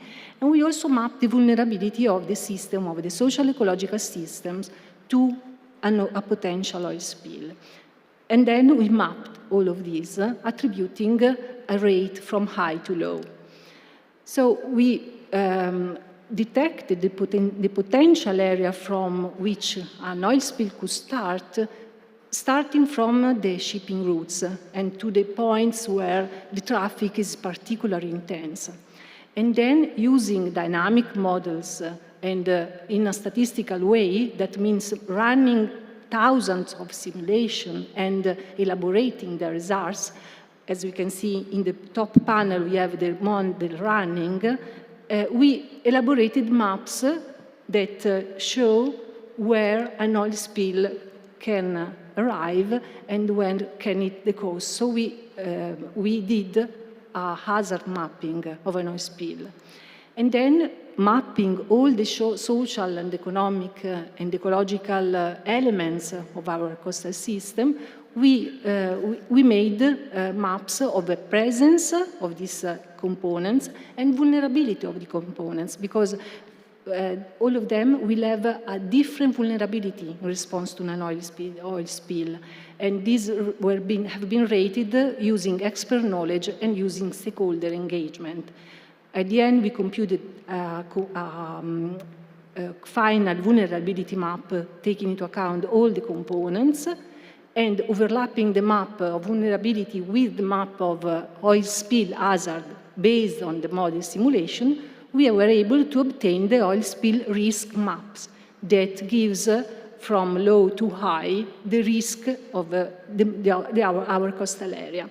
This can provide information on where, provide capabilities to respond and to mitigate oil spill accidents, and to support the sustainable governance of our Northern Adriatic system. So this is an example of what we can do to go from knowledge to action, and many, many efforts have been done in the last decades, and there is a need to strengthen the coordination and transboundary governance.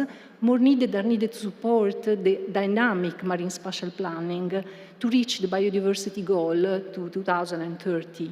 that is already included in our law, in the Constitution, and to improve resilience. So I thank you for your attention.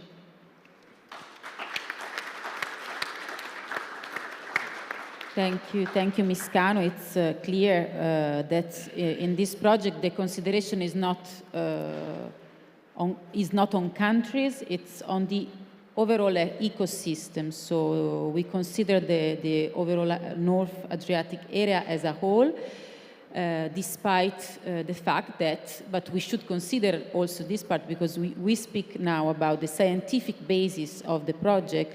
But there are also countries involved, countries that should take decisions and who that decided to cooperate. That cooperation is the best way to face such threats, because we all know that the sea, the Adriatic Sea, is a common resource for all the countries involved. So now I would move to the country's perspective, starting from Slovenia. We know now, and we heard why the North Adriatic area is so unique, and it's especially unique for Slovenia as it's the access of this, at sea of the country. So I would give the floor to Mr. Britzel from the Ministry of Natural Resources and Special Planning of Slovenia, as well coordinator of the thematic steering group 3 on environmental quality of the USAIR. My question for you is, how important is international cooperation for safeguarding the access to the sea of Slovenia? Buonasera, thank you. I would try to answer on your question. Of course, definitely it's of vital essential to continue this transboundary dialogue, first to safeguard, protect our common ecosystem of marine and coastal environment. This is extremely important for all, let's say, citizens around on the shared coast of Adriatic and further and bigger picture of Mediterranean, because as we are speaking and the Professor Rifkin remind us, it's shared ecosystem. And Adriatic is per se, taking into account European legislation, Adriatic ecosystem, which is management unit for the planning of human activities along the shared sea. What does it mean? That we all countries around Adriatic should really very closely cooperate to see the ecosystem services and goods of Adriatic on transparent way, taking into account scientific approach and taking into account all trends of pressure and impacts, including human activities of using coastal and marine resources. By the way, it's overuse of those resources. And on the other hand, it's huge pressure and impacts from the human activities on land and on the sea on this shared marine and coastal ecosystem.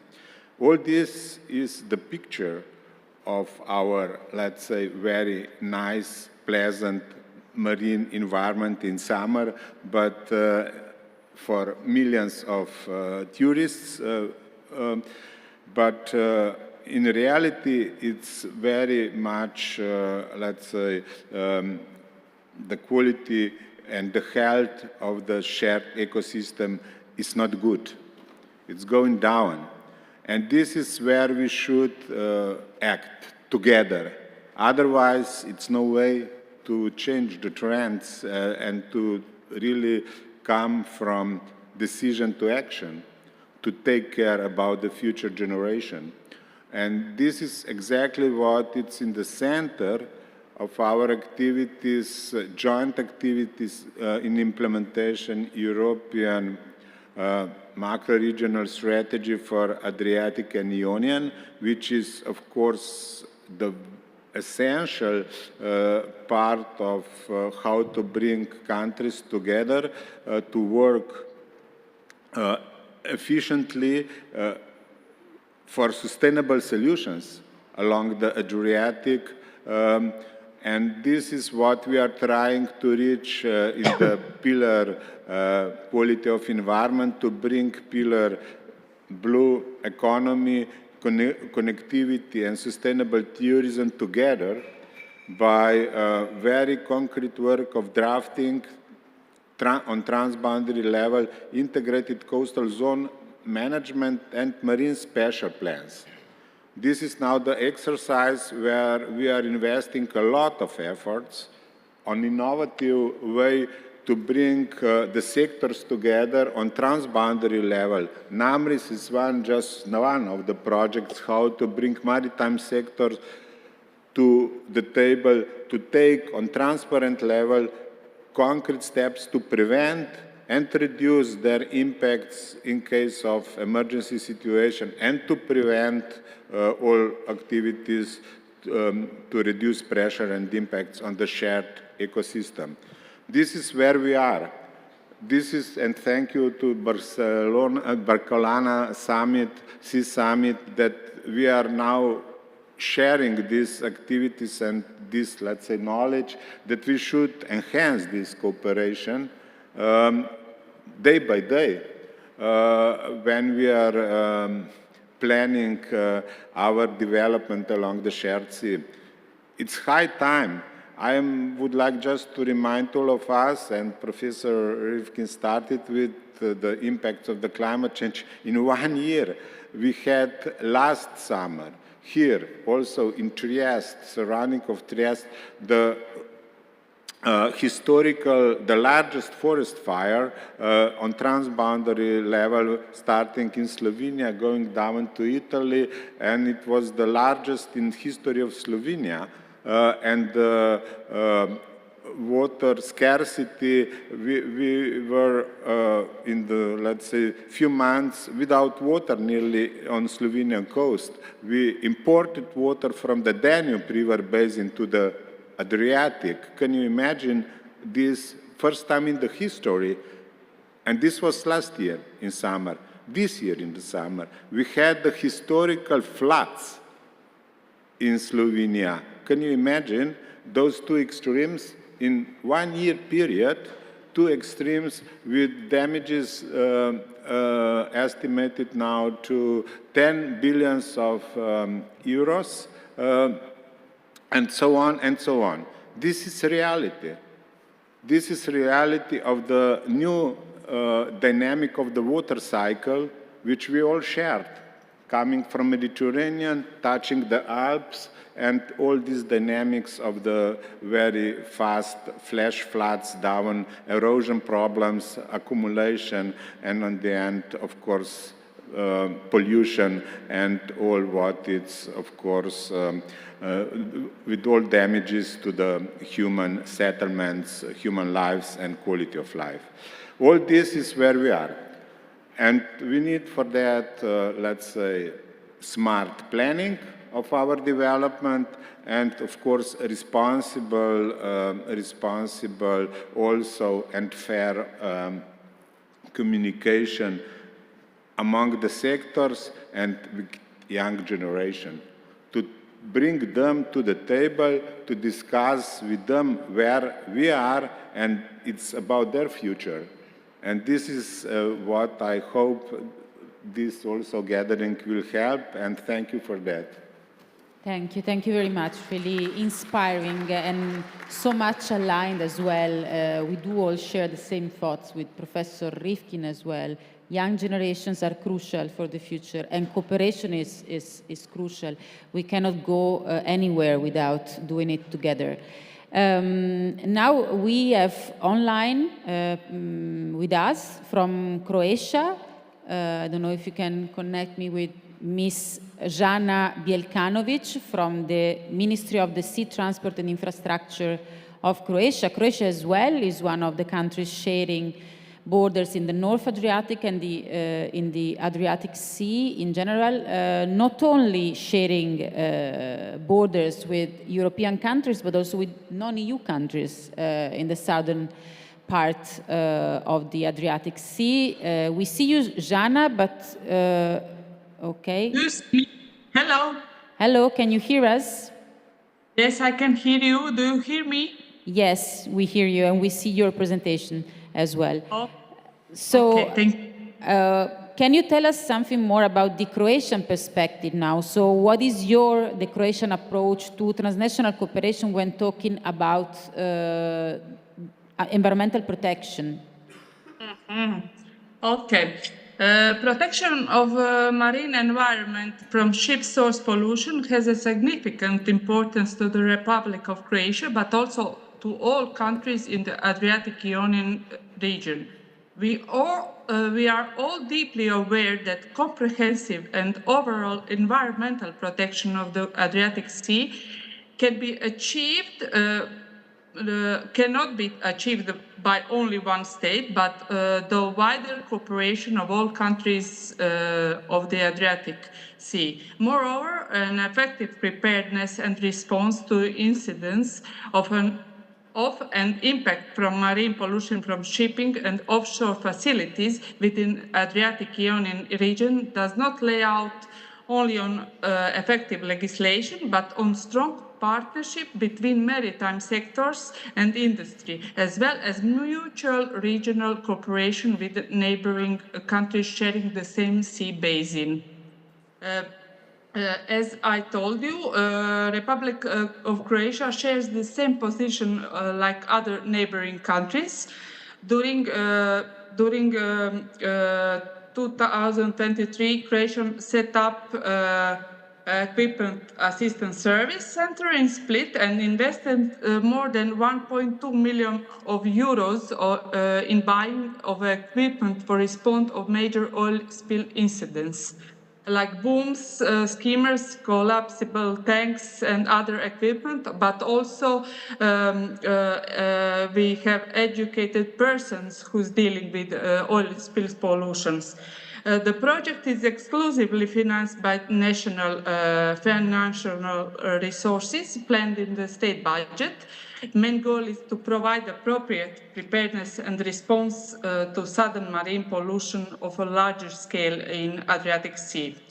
Also, by the end of 2023, as Croatia based in Split will have 1,750 meters of booms, 2 skimmers, collapsible tanks, educated persons, that Croatia doesn't have that in the past. Also, example of good cooperation with all Adriatic Sea basin countries, EU and non-EU countries. Croatia carry out Eureka project as well as a lead partner, whose overall objective is to increase the level of maritime safety in the Adriatic region by introducing systematic cooperation and coordination of all national maritime administrations in the region.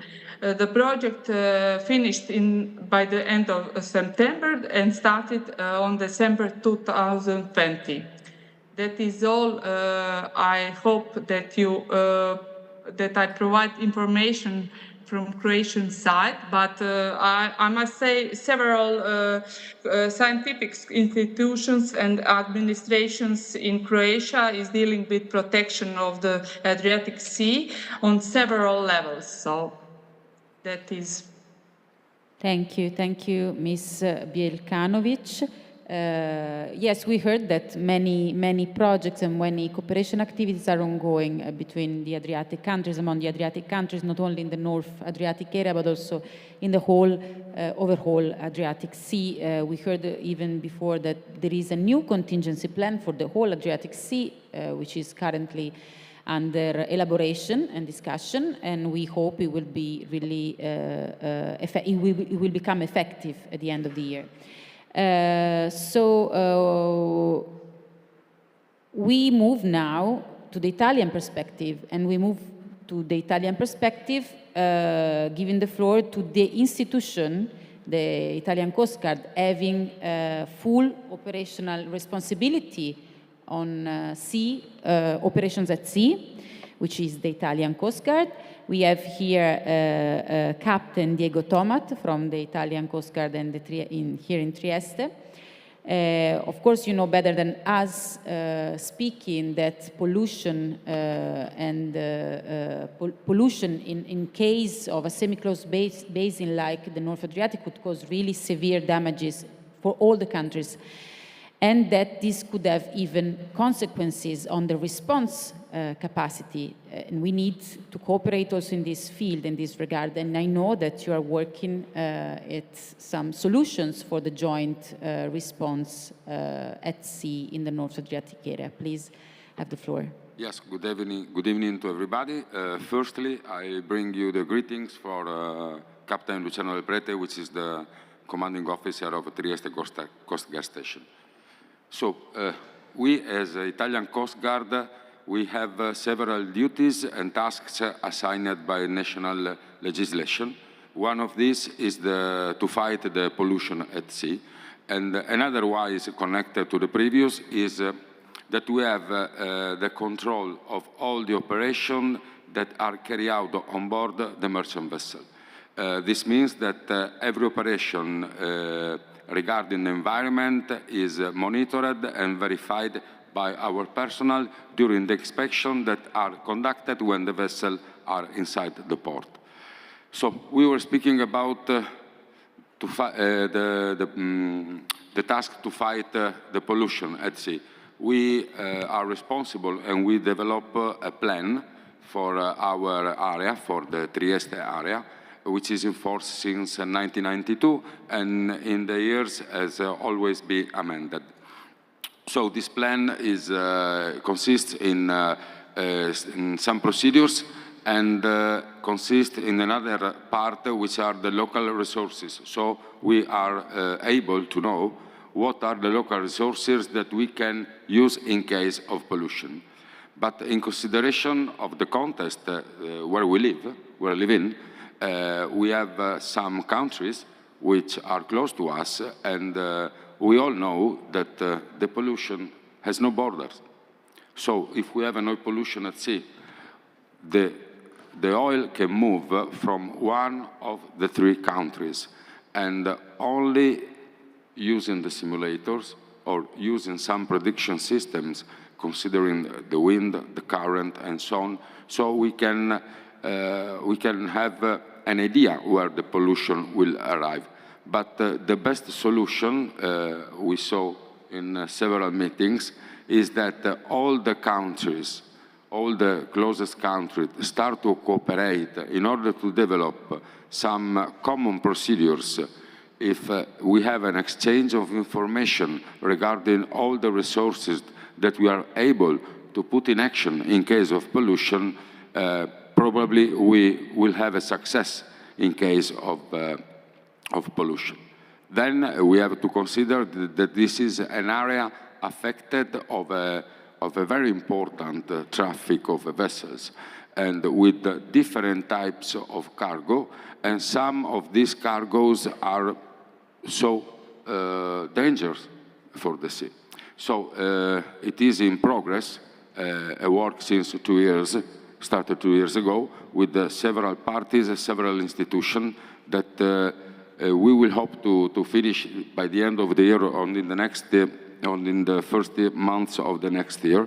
And now we, as Italian Coast Guard, we had the task to develop some procedures, the standard operative procedures that now are ready since 1 month ago, and they have been evaluated by the other members. And these standard operative procedures will be tested in an exercise that is scheduled to be held in November the 20th. So everybody save the date for this occasion, because we hope that there will be several observers coming from the other countries of the Adriatic Seas or other institutions or international institutions. So you're welcome for the exercise, And if you have any question, we are here ready to reply to you. Thank you very much. Thank you, Captain Tomat. So basically, you are developing this instrument, this tool, standard common procedures on how to respond in case of an emergency at sea. So the 3 countries together will know how to communicate, because communication is crucial in these cases, and how to respond at sea together. Now, Professor Rifkin, thank you. I see you in the monitor here. Thank you for remaining with us. I hope you heard well what the panelists explained about the situation here in the North Adriatic and the NAMIRS project. I would like to give you the floor now for a final word, your considerations. Would you say that this system, this NAMIRS initiative, is a good example of joint management of the bioregion, of the ecosystem among countries? First of all, the panelists really touched on so many of the important aspects of what needs to be done. It's such a high level of understanding. So I think all of that, I agree to what has to be done, for sure. I'd like to spend the last few minutes going from there to something else. You've outlined the task. All of the panelists have outlined the task.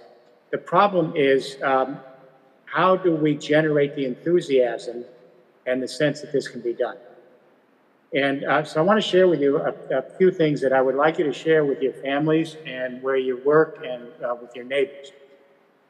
In the Age of Resilience, in the book, there was one section of the book that I thought was the most important section, but it's something totally different. We know that people are frightened. We know that they're not sure they're going to have a future. We know the young people don't think they're going to make it. So I want to share with you 2 things that are important to share with everybody you know. Right now, I am sitting in my office, and 2.5 blocks away is the National Institutes of Health, a great scientific institution to the world. They have a new project, and what I'm going to say to you should be shared with everyone. It's called the Human Microbiome Project. Why is this important? For a long time, at least in Western civilization, we have thought of nature as our kingdom, that we are the dominant species and that we should adapt nature to our will. The East Asian religions, of course, had a different idea about it, that we harmonize with nature. So here's what the NIH has done, and it's now being done in 7 other major countries among scientists. It's called the Human Microbiome Project. What they're telling us is that every human being in this room today is an ecosystem, not a metaphor, literally an ecosystem. And that is, we are a semi-permeable membrane that are bringing in every moment the water from the hydrosphere, the elements from the lithosphere, the oxygen from the atmosphere into our cells, into our organs, then they go somewhere else. And they're saying that our body is changing every moment. The human skeleton is replaced every 10 years, totally. The human liver every year, stomach cells every month. And then they're saying, guess what? You are an ecosystem. You're not alone in your body. There are millions of other creatures in our body, and they're just beginning to understand them. It's the archaea, the proteus, the fungi, the bacteria and viruses. Only 44% of the cells in my body and yours are human. The other 56% of these cells belong to these other creatures in this very complex ecosystem. We only have 20,000 human genes in the body.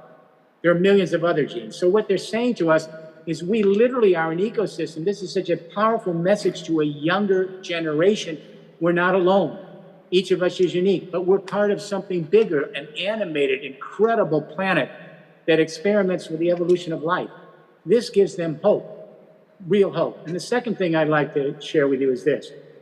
The Smithsonian Institutions, the great anthropologists and their museums here in Washington, D.C., they did a study a few years ago, and it's a mind-blower. They asked, how did human beings survive? We're not a very physically strong creature. We have 2 little legs. How did we survive?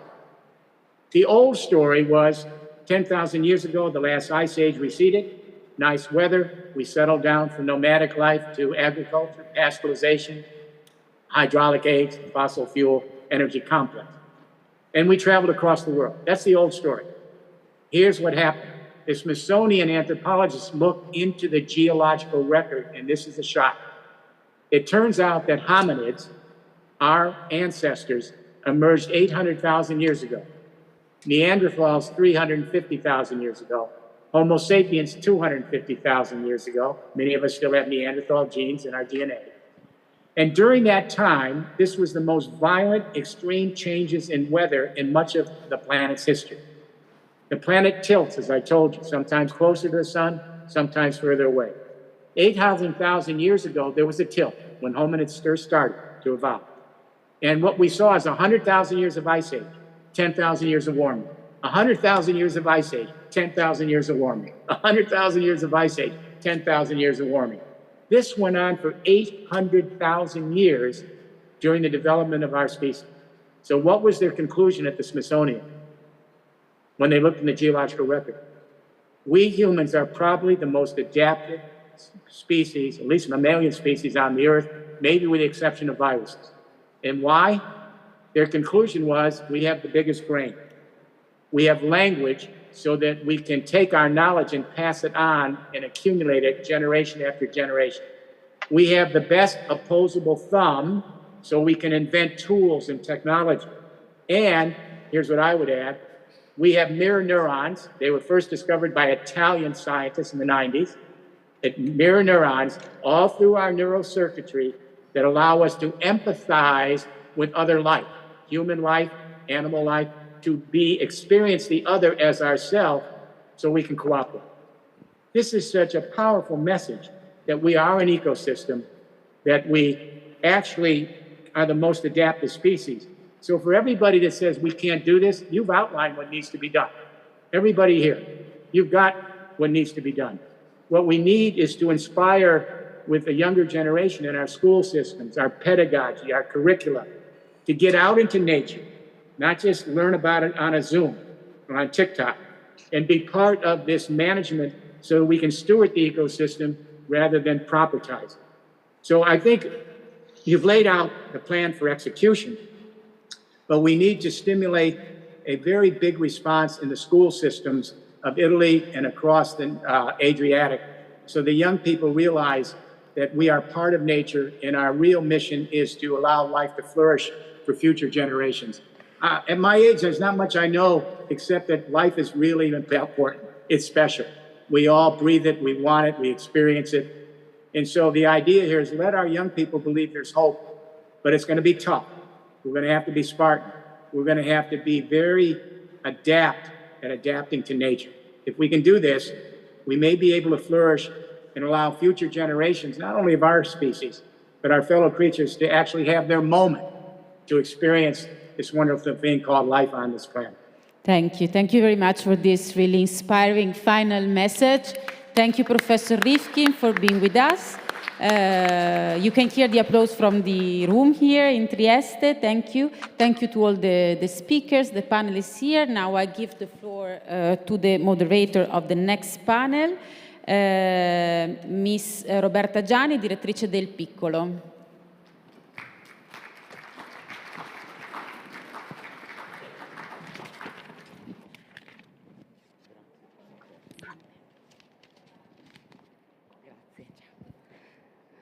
Buonasera, buonasera a tutti. Stiamo per iniziare un viaggio affascinante che ci porterà nel Deep Blue, ma vi chiedo una cortesia, su richiesta anche della regia, se potete avvicinarvi tutti perché che bravi, e così siamo più vicini e più raccolti.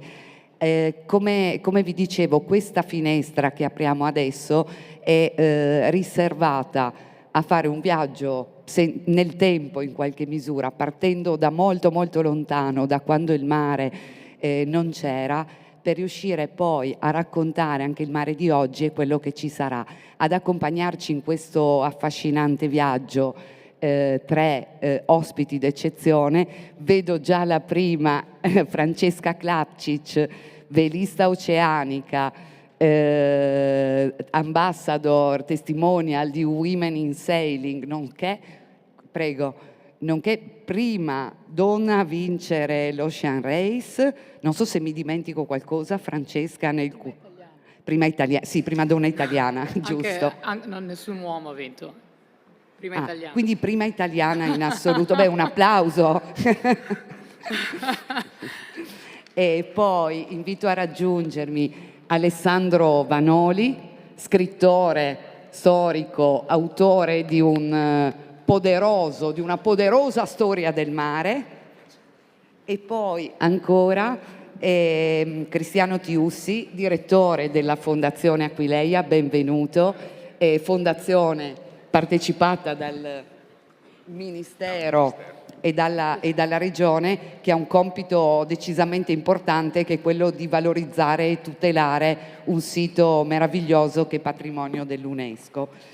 Ma visto che qui parleremo del mare del passato, del presente e del futuro, io non posso che partire dal nostro storico. Innanzitutto, come le è venuto in mente di scrivere una storia del mare di quasi 600 pagine? Sì, che è già una domanda, e la seconda che le faccio subito dopo.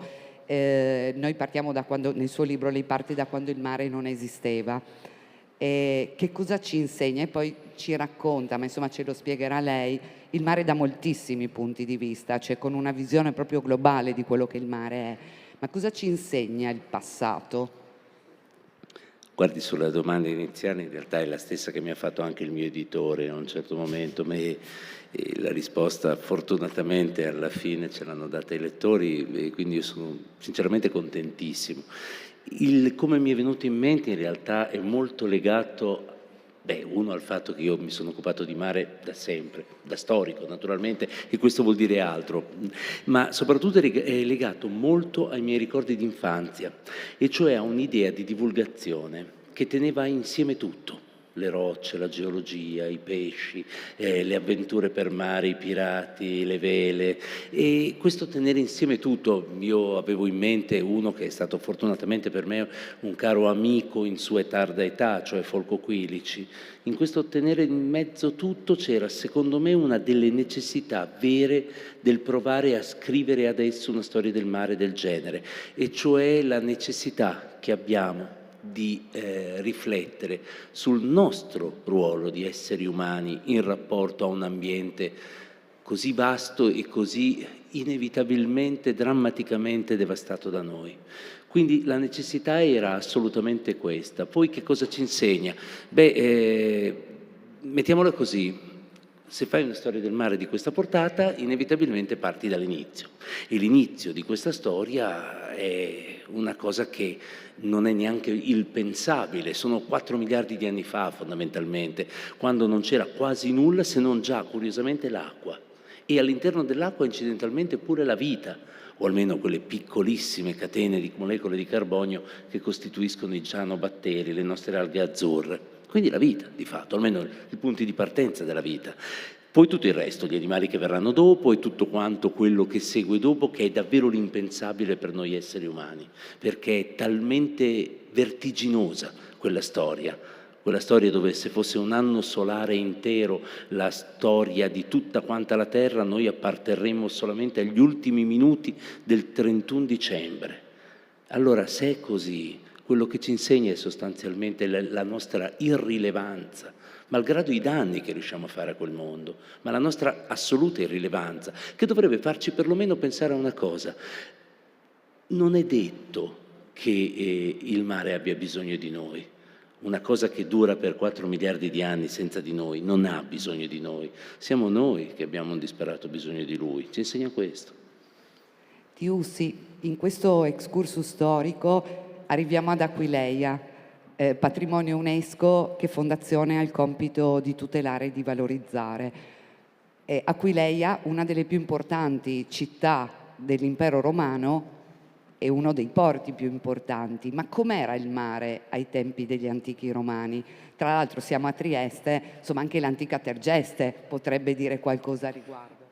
Ci mancherebbe assolutamente, insomma giochiamo in casa ed è giusto riconoscere che anche Tergeste ebbe un porto che si estendeva nella zona di Cavana, quindi una delle zone più note di Trieste, nella zona del teatro romano, e fu un porto davvero importanti in alcuni momenti della storia, ma certamente Aquileia, per la sua posizione, che è una posizione davvero incredibile, che poi sarà in qualche modo mutuata prima da Venezia e poi da Trieste, è alla sommità dell'Adriatico, quindi alla sommità del Mediterraneo.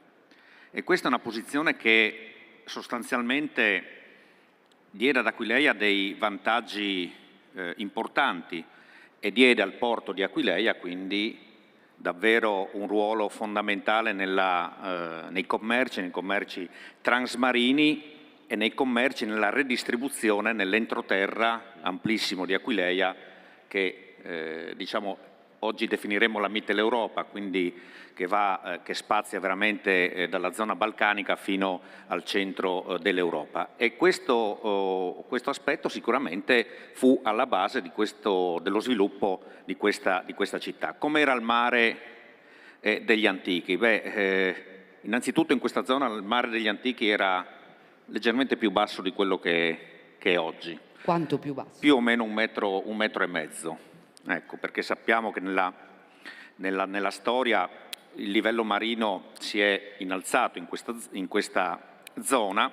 La laguna di Grado, contrariamente a quella di Marano, probabilmente era terraferma o comunque zona anfibia, e quindi il fronte marino era molto più avanzato. E Aquileia non è un porto marittimo, è un porto fluviale. Si discute molto se Grado fosse l'avamporto di Aquileia, quindi con un modello che è quello di Ostia con Roma, però dal punto di vista archeologico ancora mancano delle prove certe. Quel che è vero è che intorno ad Aquileia ci furono, oltre al porto fluviale, che è una delle aree archeologiche più note della città, in cui avremo presto un intervento radicale di restauro, c'erano tutta una serie di altri approdi che facevano quindi confluire molte merci da tutto il Mediterraneo, questo ce lo testimoniano le anfore, ma anche arrivato proprio dall'entroterra europeo. Veramente ancestrale è la Via dell'Ambra, quindi questa resina fossile che dal Baltico arrivava all'Adriatico e ha raggiunto anche l'Egitto addirittura, in epoca addirittura faraonica, e che aveva proprio un tracciato che terminava qui ad Aquileia, ma veramente le anfore ci testimoniano che arrivava tutto in questo centro, e un ruolo importante soprattutto nei secoli III o IV secolo d.C. fu svolto dall'Africa, che era un po' diciamo in questa economia globale dell'epoca il punto da cui partivano veramente merci, oli, vini, altre merci, ma anche idee che sono alla base poi ad esempio di quel particolare cristianesimo che Aquileia sviluppò a partire da quest'epoca e che ebbe sempre caratteri peculiari fino sostanzialmente a oggi. Il mare come apertura. Il mare come apertura. E a proposito di apertura, Francesca Klapčić, questo è il suo mare, però lei ha navigato nei mari di tutto il mondo. Com'è visto da una barca il mare? Cioè, lei ha visto un cambiamento e si vedono le porcherie, come diceva Vanoli, che noi umani stiamo facendo? Ma sì, innanzitutto ovviamente dal punto di vista del velista, da come riesco a vivere io e vedere il mare, è un punto di vista molto privilegiato, no? Purtroppo non abbiamo tutti l'opportunità di viaggiare nel mondo e vedere in che stato è l'oceano, non solo ovviamente qua nel nostro Golfo di Trieste, ma anche purtroppo in tutto il mondo.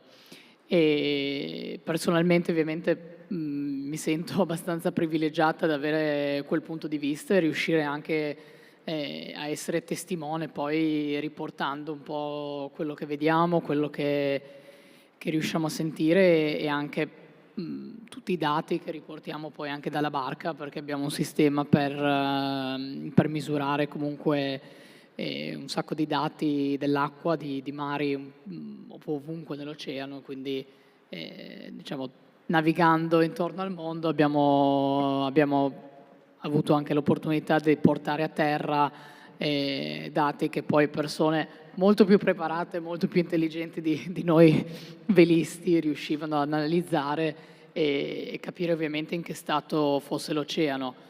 È abbastanza, tra virgolette, semplice riuscire a fare ricerca magari in mari un po' più tranquilli come siamo abbattati noi in Mediterraneo, ma riuscire a portare dati dall'Oceano del Sud dove non c'è quasi traffico commerciale, non ci sono quasi opportunità, ecco, per avere ricerca.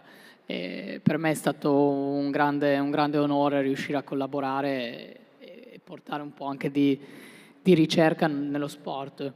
E poi purtroppo ovviamente con gli occhi vediamo in che stato il mare e il forte collegamento tra mare e noi come persone, come esseri umani, no?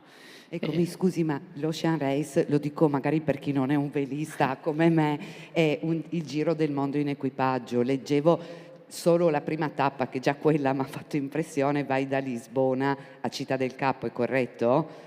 Sì, proprio la 2 edizioni fa. primissima tappa.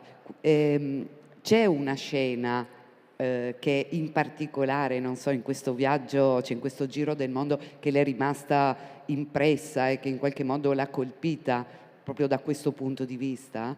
Ma mi ha colpito il fatto che comunque a prescindere da quanto riusciamo a rovinare il mare sta lottando per la sopravvivenza e sono, diciamo, fortunata ad aver visto delfini, balene, squali, albatros, una natura imponente, una natura incredibile che sta lottando per la sopravvivenza. E quello ovviamente dà speranza, perché si riescono ancora a vedere animali del genere, ma allo stesso tempo deve essere la nostra responsabilità anche capire che lo stato degli oceani è in gravi condizioni e dobbiamo fare di più. Grazie. Tiussi, torniamo ad Aquileia. Il cambiamento climatico impatta su tantissimi elementi, impatta anche sui beni culturali. Uno studio, una ricerca anche recente dell'Università Tedesca di Kiel dice che Aquileia è uno dei siti UNESCO del Mediterraneo a più alto rischio di finire sommerso entro il 2100. Cosa state facendo per tutelare quel patrimonio? Beh, innanzitutto questo studio è stato un pugno nello stomaco, perché è evidente che dei 49 siti UNESCO nel Mediterraneo a rischio, insomma, vedere il nome di Aquileia tra i più a rischio, perché si può prevedere un innalzamento dei mari anche fino a 2 metri.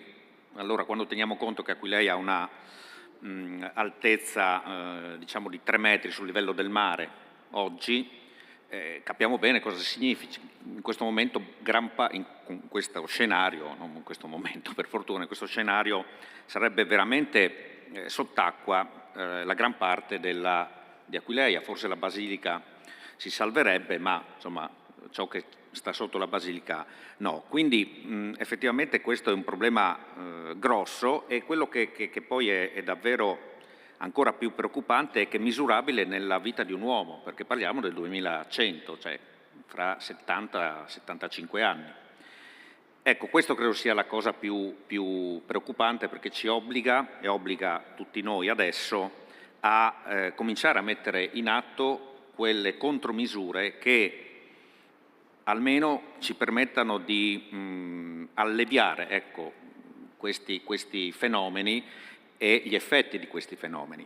Allora, c'è indubbiamente il livello del mare che si alza, questo l'abbiamo detto, è naturale, dicevamo prima 1,5 metri più basso 2000 anni fa il mare, è un fenomeno quindi che noi vediamo nei 2000 anni. Il problema è che adesso tutto cresce veramente a dismisura, con un'accelerazione che è davvero temibile. quindi c'è questo fenomeno, ce ne sono anche tanti altri e questi impattano già oggi sul nostro sito. Ad esempio le piogge torrenziali, le piogge, le cosiddette bombe d'acqua. Ricordo sempre che il giorno della presentazione della Domus di Tito Macro, uno dei nostri siti da poco inaugurati, nel giro di un'ora dalle 7 alle 8 sono scesi 45 mm di pioggia, cioè tutto l'ammontare di tutto il mese di settembre di quell'anno, del 2020. Questo è un fenomeno che impatta direttamente sui siti, perché abbiamo fatto l'inaugurazione alle 4 del pomeriggio asciugando i mosaici e cercando di porre rimedio a questa situazione. 3 mesi dopo, un altro fenomeno che è difficilmente veramente prevedibile, cioè l'innalzamento repentino delle prime falde d'acqua, hanno per la prima volta portato ad andare sott'acqua i mosaici, grandissimi, bellissimi mosaici della Basilica. Quindi sono fenomeni che cominciamo a misurare purtroppo da subito, da adesso. E che cosa fare? Noi recentemente abbiamo partecipato ad un progetto che era transfrontaliero, peraltro un Interreg Italia-Croazia, proprio Adriaclim, che era proprio legato ai mutamenti climatici, e una parte era legata al tema proprio del patrimonio culturale, e abbiamo evidenziato quali sono i rischi che si possono già oggi evidenziare.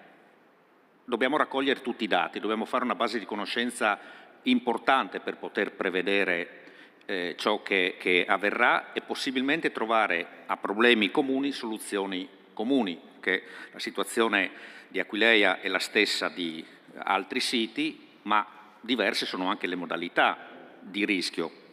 Per esempio Venezia sappiamo che è davvero minacciata dall'innalzamento marino, ma noi abbiamo anche altri tipi di problemi che vanno affrontati oggi.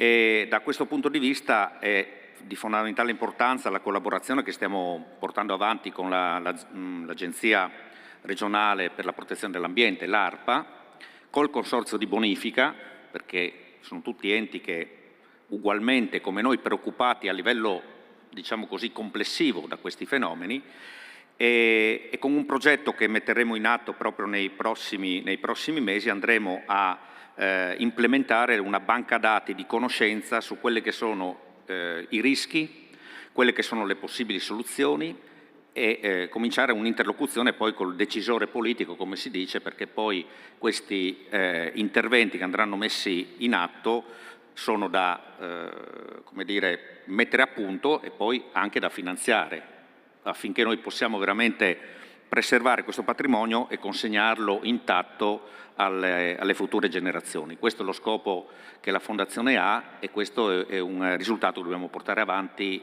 è un lavoro che dobbiamo portare avanti veramente in questi anni in maniera puntuale e seria. Francesca Klapčić, prima lei ci parlava del suo impegno, dell'impegno della barca, su cui era dal punto di vista della sostenibilità ambientale. Quando noi parliamo di cambiamenti climatici, comunque parliamo anche dell'impatto pesantissimo che poi hanno dal punto di vista sociale. E anche da questo punto, anche sì, sotto questo profilo, leggevo sulla sua barca, ad esempio, la parità di genere era assolutamente assicurata e garantita. Sulla sua barca c'era, come dire, un progetto sociale di un certo tipo, poi si scende dalla barca e le cose un po' cambiano. Quindi abbiamo appena sentito di quanto è importante fare squadra, cioè lottare per la diseguaglianza sociale significa anche e innanzitutto, comunque uno dei cardini è difendere i diritti di tutti i gruppi minoritari. Da questo punto di vista, la sua esperienza, il suo impegno, il mondo della vela, che cosa ci insegnano?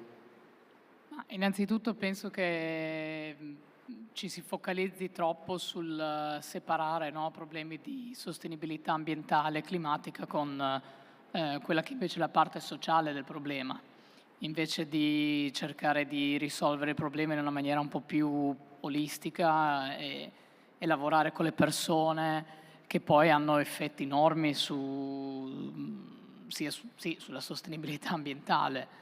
E l'obiettivo per il futuro è quello veramente di cercare di innanzitutto creare più accesso Spesso le comunità in luoghi più poveri o delle minorities nel mondo non hanno accesso ai privilegi che abbiamo noi e sono anche quelli che vengono impattati principalmente dai più grandi problemi climatici.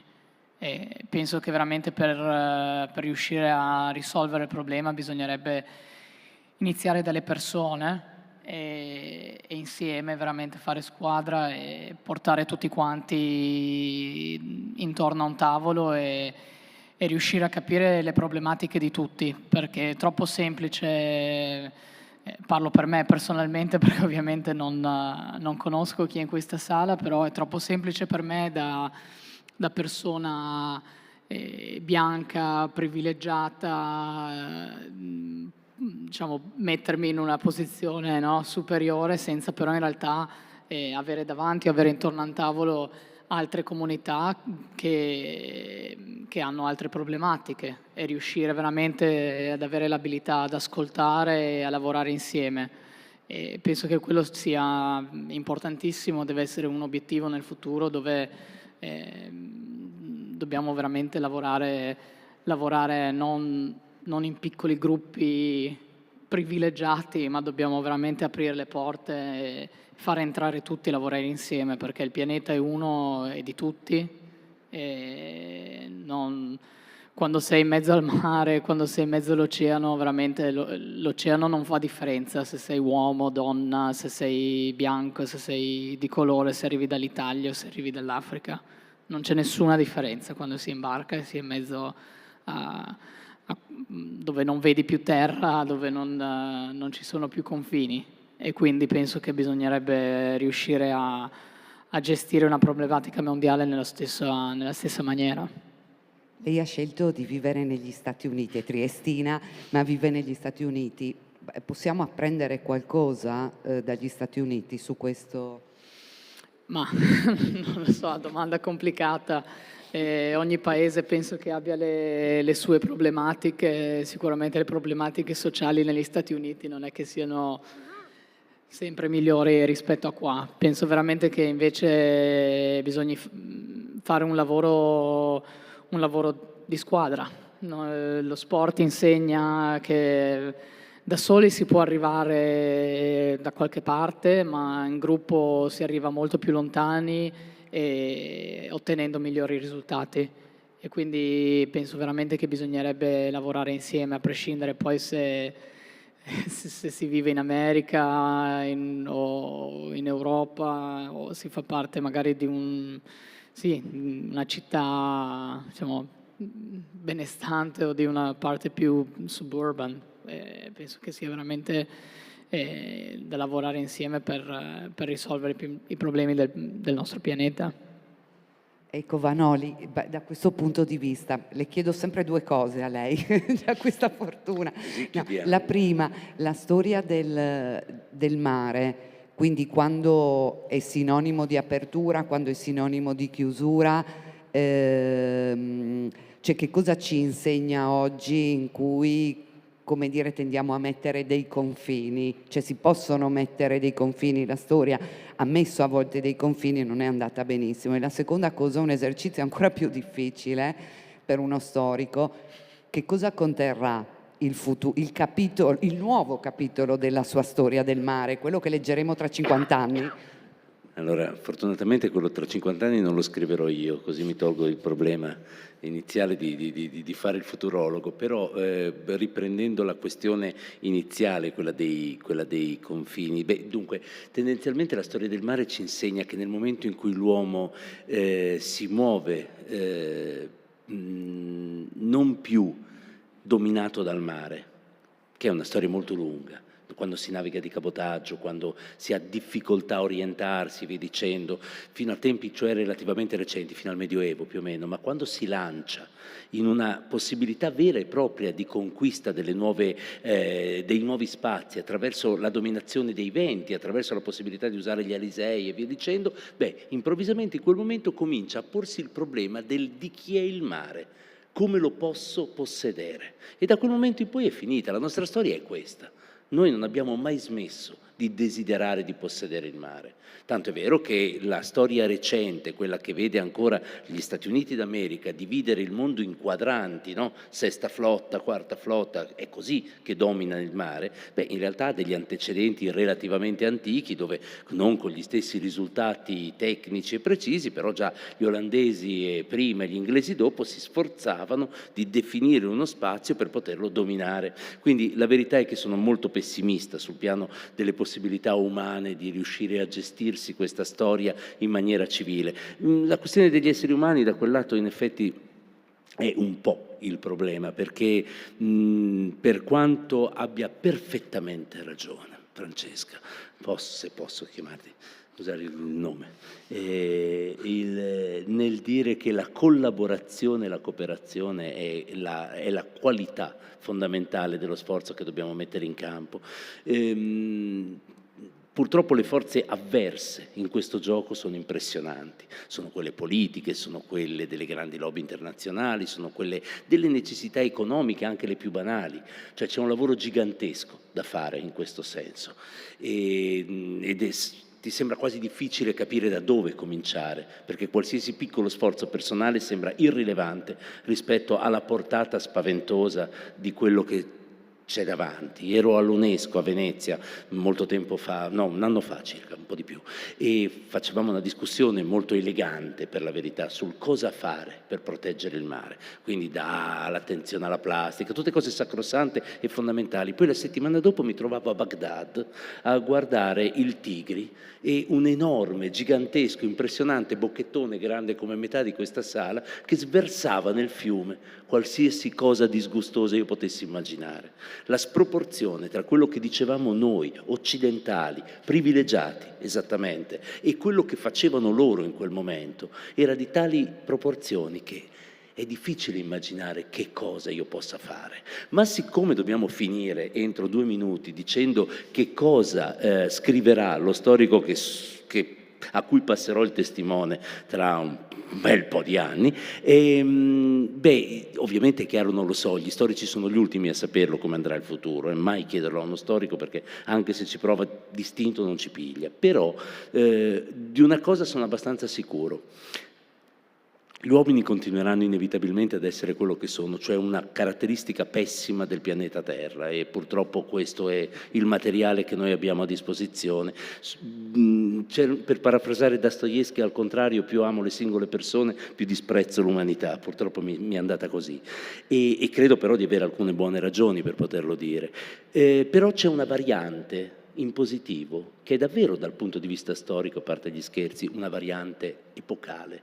Noi, e qualsiasi idea e ideologia impiega secoli per sedimentarsi e funzionare, questo è un dato e punto, e per la prima volta noi pensiamo la Terra in senso ecologico, in un senso etico e morale che ci obbliga, o almeno pare obbligare alcuni di noi, a un sentimento di rispetto e di tutela nei confronti degli animali, dell'ecosistema e via dicendo, che non è mai stato dato in natura dal punto di vista della nostra specie e delle altre specie. A nessuno gliene è mai importato niente. Per la prima volta noi ci sentiamo in difetto rispetto a tutto questo.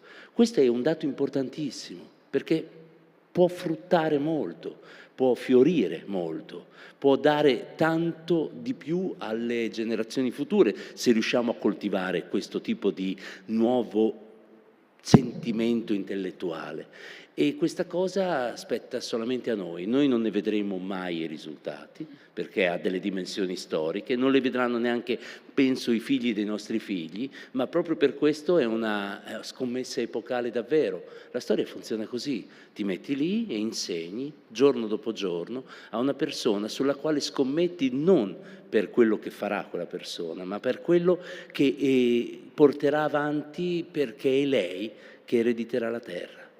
E devo dire che da questo punto di vista i giovani che hanno ereditato i nostri danni sembrano darci più di qualche speranza. Per Poi invecchiano e fanno danni, però è già qualcosa che comincino a lavorare bene. Ma è vero, ci danno una è già qualcosa.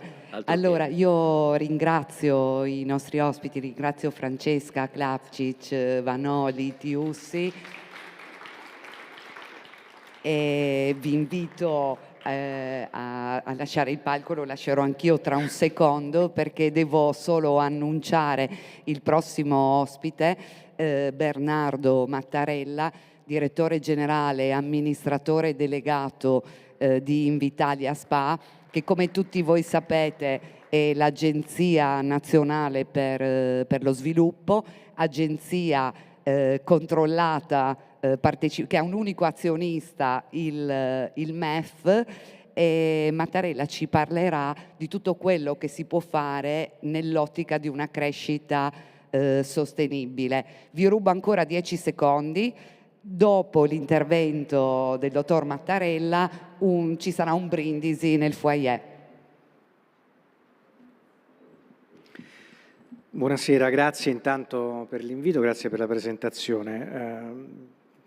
Siamo alla fine della giornata, per cui cercherò di essere sintetico, anche mantenendo comunque tutti i concetti da trasferirvi riguardo al ruolo delle istituzioni e delle politiche pubbliche per lo sviluppo sostenibile.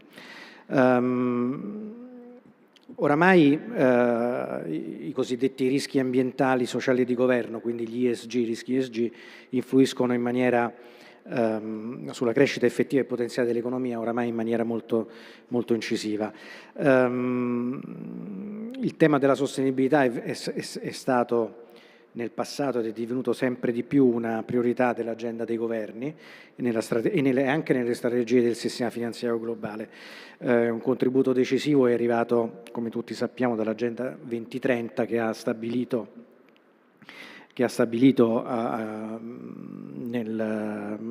nell'ambito dei 193 paesi che fanno parte dell'ONU 17 obiettivi e 169 target orientati a garantire una crescita ambientalmente sostenibile e socialmente inclusiva. A proposito di Invitalia, soltanto per fare un flash su quello che noi siamo, noi abbiamo sicuramente interveniamo sicuramente sulla parte ambientale, sulla parte sociale. Siamo anche emittenti di social bond, sia direttamente Invitalia, sia la nostra banca controllata Mediocreo Centrale. Ma noi, come Invitalia, essendo un pezzo dell'intervento pubblico, dobbiamo essere i campioni invece della governance, perché la governance non è soltanto societaria, non è soltanto privata, la governance per noi è la gestione efficiente, trasparente e rigorosa dell'intervento pubblico nell'economia, per cui noi siamo non soltanto gestori di programmi, ma anche attori della sostenibilità. Oltre all'Agenda 2030 dell'ONU, anche in ambito G20 i governi e le banche centrali hanno sollecitato il mondo della finanza a orientare il mercato verso attività in grado di produrre esternalità positive per l'ambiente e per le persone che vi vivono. A livello globale è sempre più presente, è sempre maggiore l'attenzione degli investitori per i fattori ESG.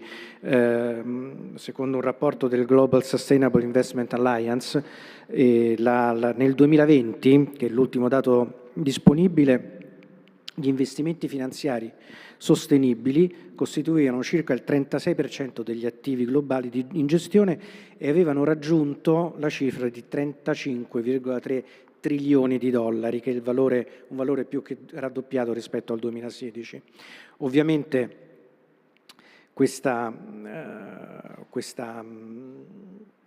massa di denaro, anche orientata verso investimenti sostenibili, ha purtroppo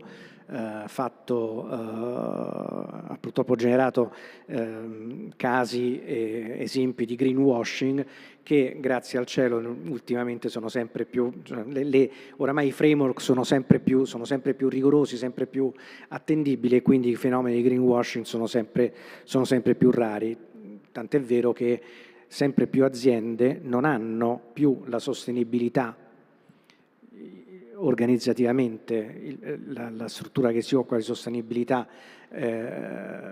residente nella loro funzione di comunicazione, come era all'inizio, ma sempre più verso i fattori, verso le funzioni produttive, le funzioni di pianificazione e di progettazione. Invitalia, per esempio, che non è una società di servizi, non è una società che produce, la funzione che si occupa della sostenibilità ce l'ha nell'ambito della pianificazione strategica, perché è un elemento fondamentale per orientare l'azione dell'azienda. Quindi all'interno di questo framework è sempre più lo sviluppo sostenibile rappresenta sempre di più un orizzonte entro il quale ridisegnare il rapporto tra il pubblico e il privato, con un ruolo sempre crescente delle istituzioni pubbliche. In particolare le istituzioni sono chiamate a orientare processi di crescita verso assetti di maggiore compatibilità. La pubblica amministrazione è chiamata a gestire politiche sempre più complesse che si sviluppano su un arco temporale di medio e lungo termine. Le imprese sono chiamate a sviluppare innovazioni tecnologiche che rendano compatibile la crescita, la tutela dell'occupazione di qualità e l'utilizzo responsabile delle risorse del pianeta, mentre i consumatori sono chiamati a una maggiore consapevolezza sugli impatti delle loro abitudini di consumo. E da ultimo, come già detto, la finanza rappresenta poi il motore per la trasformazione, per questa trasformazione, orientando le risorse verso investimenti sostenibili e premiando le imprese più virtuose. Nell'ambito europeo invece possiamo intanto dire che l'Unione Europea è la parte del mondo che ha assunto con maggiore convinzione la prospettiva dello sviluppo sostenibile. Ricordo la conferenza di Parigi del 2015 che aveva segnato un punto di svolta, impegnando i governi a mantenere l'incremento della temperatura media globale al di sotto dei 2 gradi centigradi rispetto ai livelli preindustriali e puntando a limitare questa azione a 1,5 gradi. Ahimè, le ultime crisi che abbiamo avuto, prima con il Covid e poi con l'instabilità geopolitica dovuta al conflitto russo-ucraino e anche ai fenomeni di deglobalizzazione, quindi di interruzione delle catene del valore, hanno rallentato il processo. Ricordiamo infatti che alla fine l'Europa contribuisce oggi almeno del 10% delle emissioni globali. Quindi l'approccio globale, coinvolgendo anche economie che oramai sono dei giganti come la Cina, l'India e il Brasile, è fondamentale per far sì che tutto lo sforzo che noi facciamo in Europa con grandissima convinzione per portare avanti una strategia di sostenibilità possa essere efficace e possa avere un impatto globale, perché poi alla fine viviamo tutti su questo pianeta. In questo senso si muove a livello europeo il New Green Deal della Commissione guidata da Ursula von der Leyen, che ha delineato una roadmap per arrivare ai cosiddetti obiettivi del Fit for 55, quindi riduzione del 55% delle emissioni entro il 2030 rispetto al 1990 e la neutralità climatica entro il 2025. Il fattore principale di novità del New Green Deal è che oltre al tradizionale approccio regolatorio che fin qui avevano gli interventi degli organismi governativi e sovragovernativi, il New Green Deal inizia ad avere anche un approccio industriale e tecnologico con l'embrione di un nuovo disegno, anzi di nuove politiche industriali a livello europeo. Questo si scontra purtroppo con la sottigliezza del bilancio dell'Unione Europea. Ricordiamo che il bilancio dell'Unione Europea rappresenta l'1% del PIL dei 27 paesi, confrontando col bilancio federale americano che invece rappresenta il 25% del PIL dell'Unione, insomma è un numero piuttosto ridotto, senza considerare la quasi corrispondenza per esempio in Cina tra il bilancio pubblico e il PIL del paese. Però questo ci consente anche di sottolineare che con quel poco comunque l'Europa fa moltissimo, l'Europa stanzia moltissime risorse, di cui adesso magari parleremo un attimo nel seguito quando vi darò qualche numero. Parlavamo di un rilancio appunto nel Green Deal di politiche industriali comuni che sono finalizzati all'indipendenza strategica, in particolare sulle tecnologie green e digitali, e la sicurezza degli approvvigionamenti, in particolare per materie prime critiche. In questo senso si muove anche adesso l'approccio, diciamo, di bilancio della Commissione dell'Unione Europea. Per la prima volta negli scorsi anni abbiamo avuto un'emissione di debito comune europeo che ha consentito l'avvio del Next Generation EU e più recentemente di Repower EU. Quindi qualcosa si muove anche per incrementare la dotazione finanziaria che la Commissione europea può mettere in campo a supporto delle politiche di sostenibilità. Nell'ambito dell'attuazione dei programmi è stato introdotto anche il principio che adesso noi tutti attori pubblici di sostegno all'economia applichiamo, l'acronimo è DNSH, il cosiddetto Do Not Significant Harm, quindi noi dobbiamo sempre verificare che ogni attività economica contribuisca in modo sostanziale non solo alla crescita ma anche alla tutela dell'ecosistema. Considerando che l'Italia è il maggiore fruitore dei fondi del Next Generation EU, che sono circa 750 miliardi di euro, insieme alla Spagna, possiamo soltanto capire quanto è importante, quanto è significativa l'occasione che ha l'Italia per portare avanti queste politiche con questa dotazione finanziaria. Per arrivare a questo è necessario, a livello tecnologico e industriale, affrontare questa nuova sfida, che ripeto non è più una sfida regolatoria, ma è una sfida industriale e tecnologica. Sarà necessaria per poter accelerare sulla strada del cambiamento del mix energetico anche una trasformazione di interi settori dell'economia e di intere categorie di prodotti. E questo in questo sarà molto importante la capacità di industrializzare le conoscenze a livello di competenze e di rendere disponibili a costi accettabili beni e servizi necessari per sostenere questi processi con tecnologia interna soprattutto. Adesso ricordiamoci che la Commissione europea, a proposito di dotazione finanziaria, ha stimato che per raggiungere entro il target del 2030, quindi riduzione del 55% delle emissioni, saranno necessari oltre 360 miliardi di euro all'anno di investimenti per lo sviluppo di fonti rinnovabili elettriche e termiche, efficienza energetica dei processi industriali e per il patrimonio immobiliare e per le infrastrutture energetiche.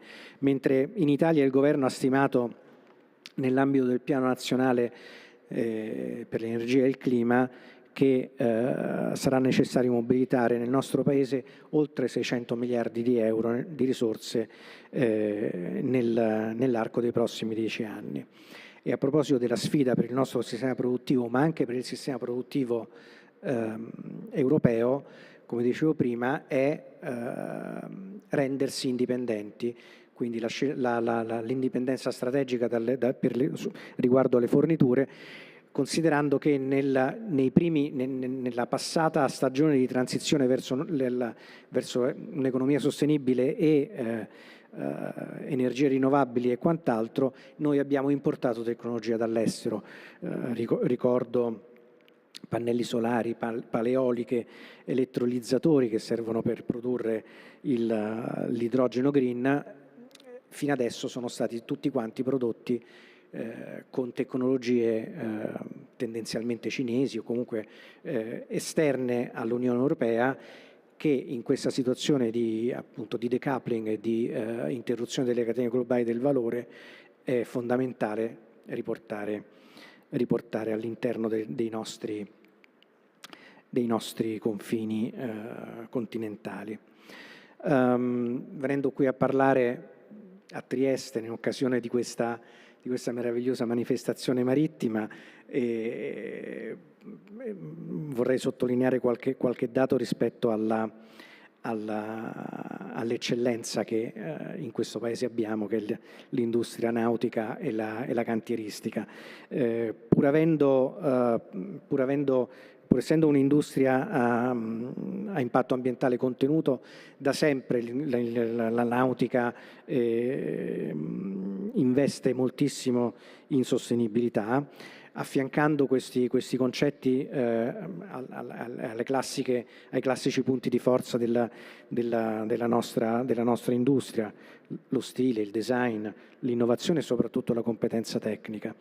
Le linee di evoluzione tecnologica che noi possiamo vedere dal nostro punto di osservazione riguardano soprattutto 3 aspetti: l'efficienza energetica utilizzando materiali sempre più leggeri e sostenibili e meno impattanti anche in caso di smaltimento, l'adozione di tecnologie combustibili o comunque fonti di energia a impatto sempre più basso, tendente allo zero riguardo alle emissioni di gas serra, e la costruzione di nuove navi di ultima generazione, come ad esempio le navi ibride, che consentono di trasportare notevoli quantità di merci, raggiungendo addirittura in qualche caso il concetto di zero emission import, quindi emissioni zero importo, e con una riduzione di oltre il 50% in navigazione.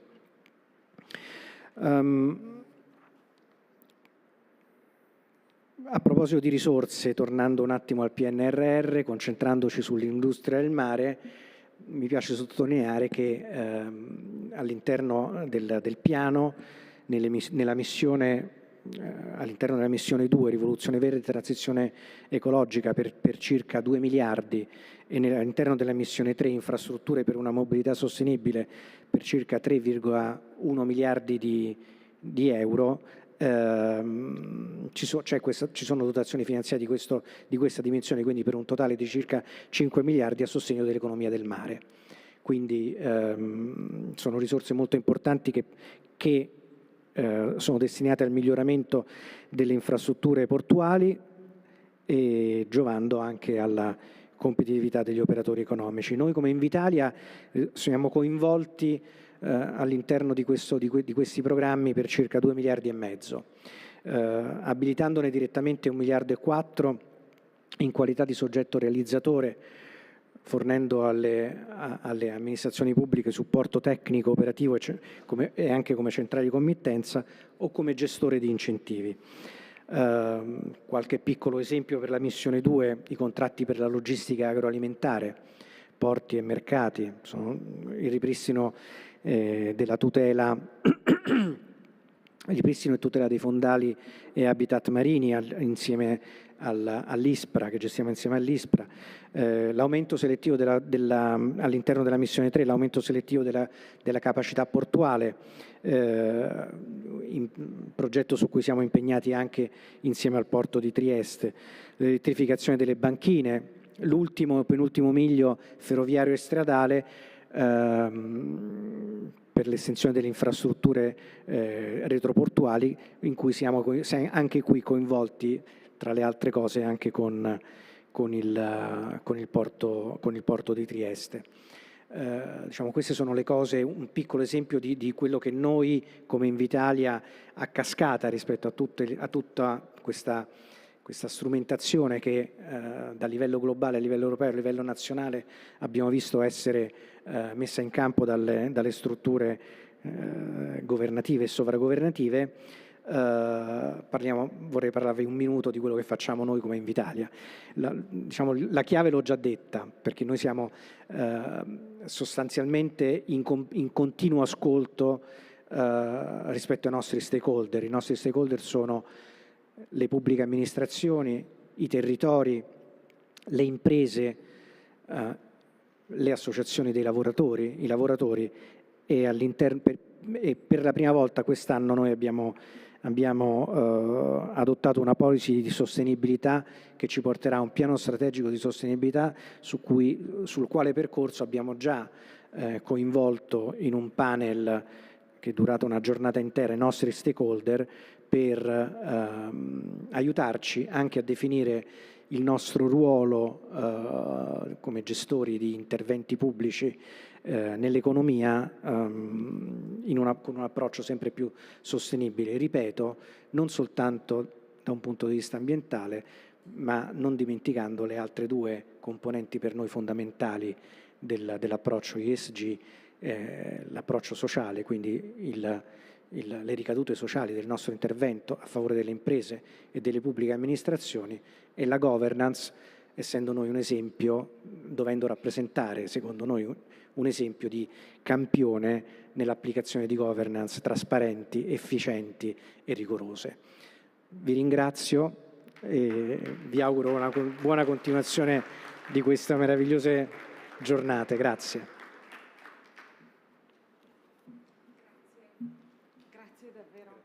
Grazie per l'intervento, noi vi ringraziamo chi è online con noi e ci sta seguendo. Per chi è qui in 3D abbiamo un aperitivo di chiusura e ci rivediamo domani per la seconda giornata del Barcolana Sea Summit. Grazie.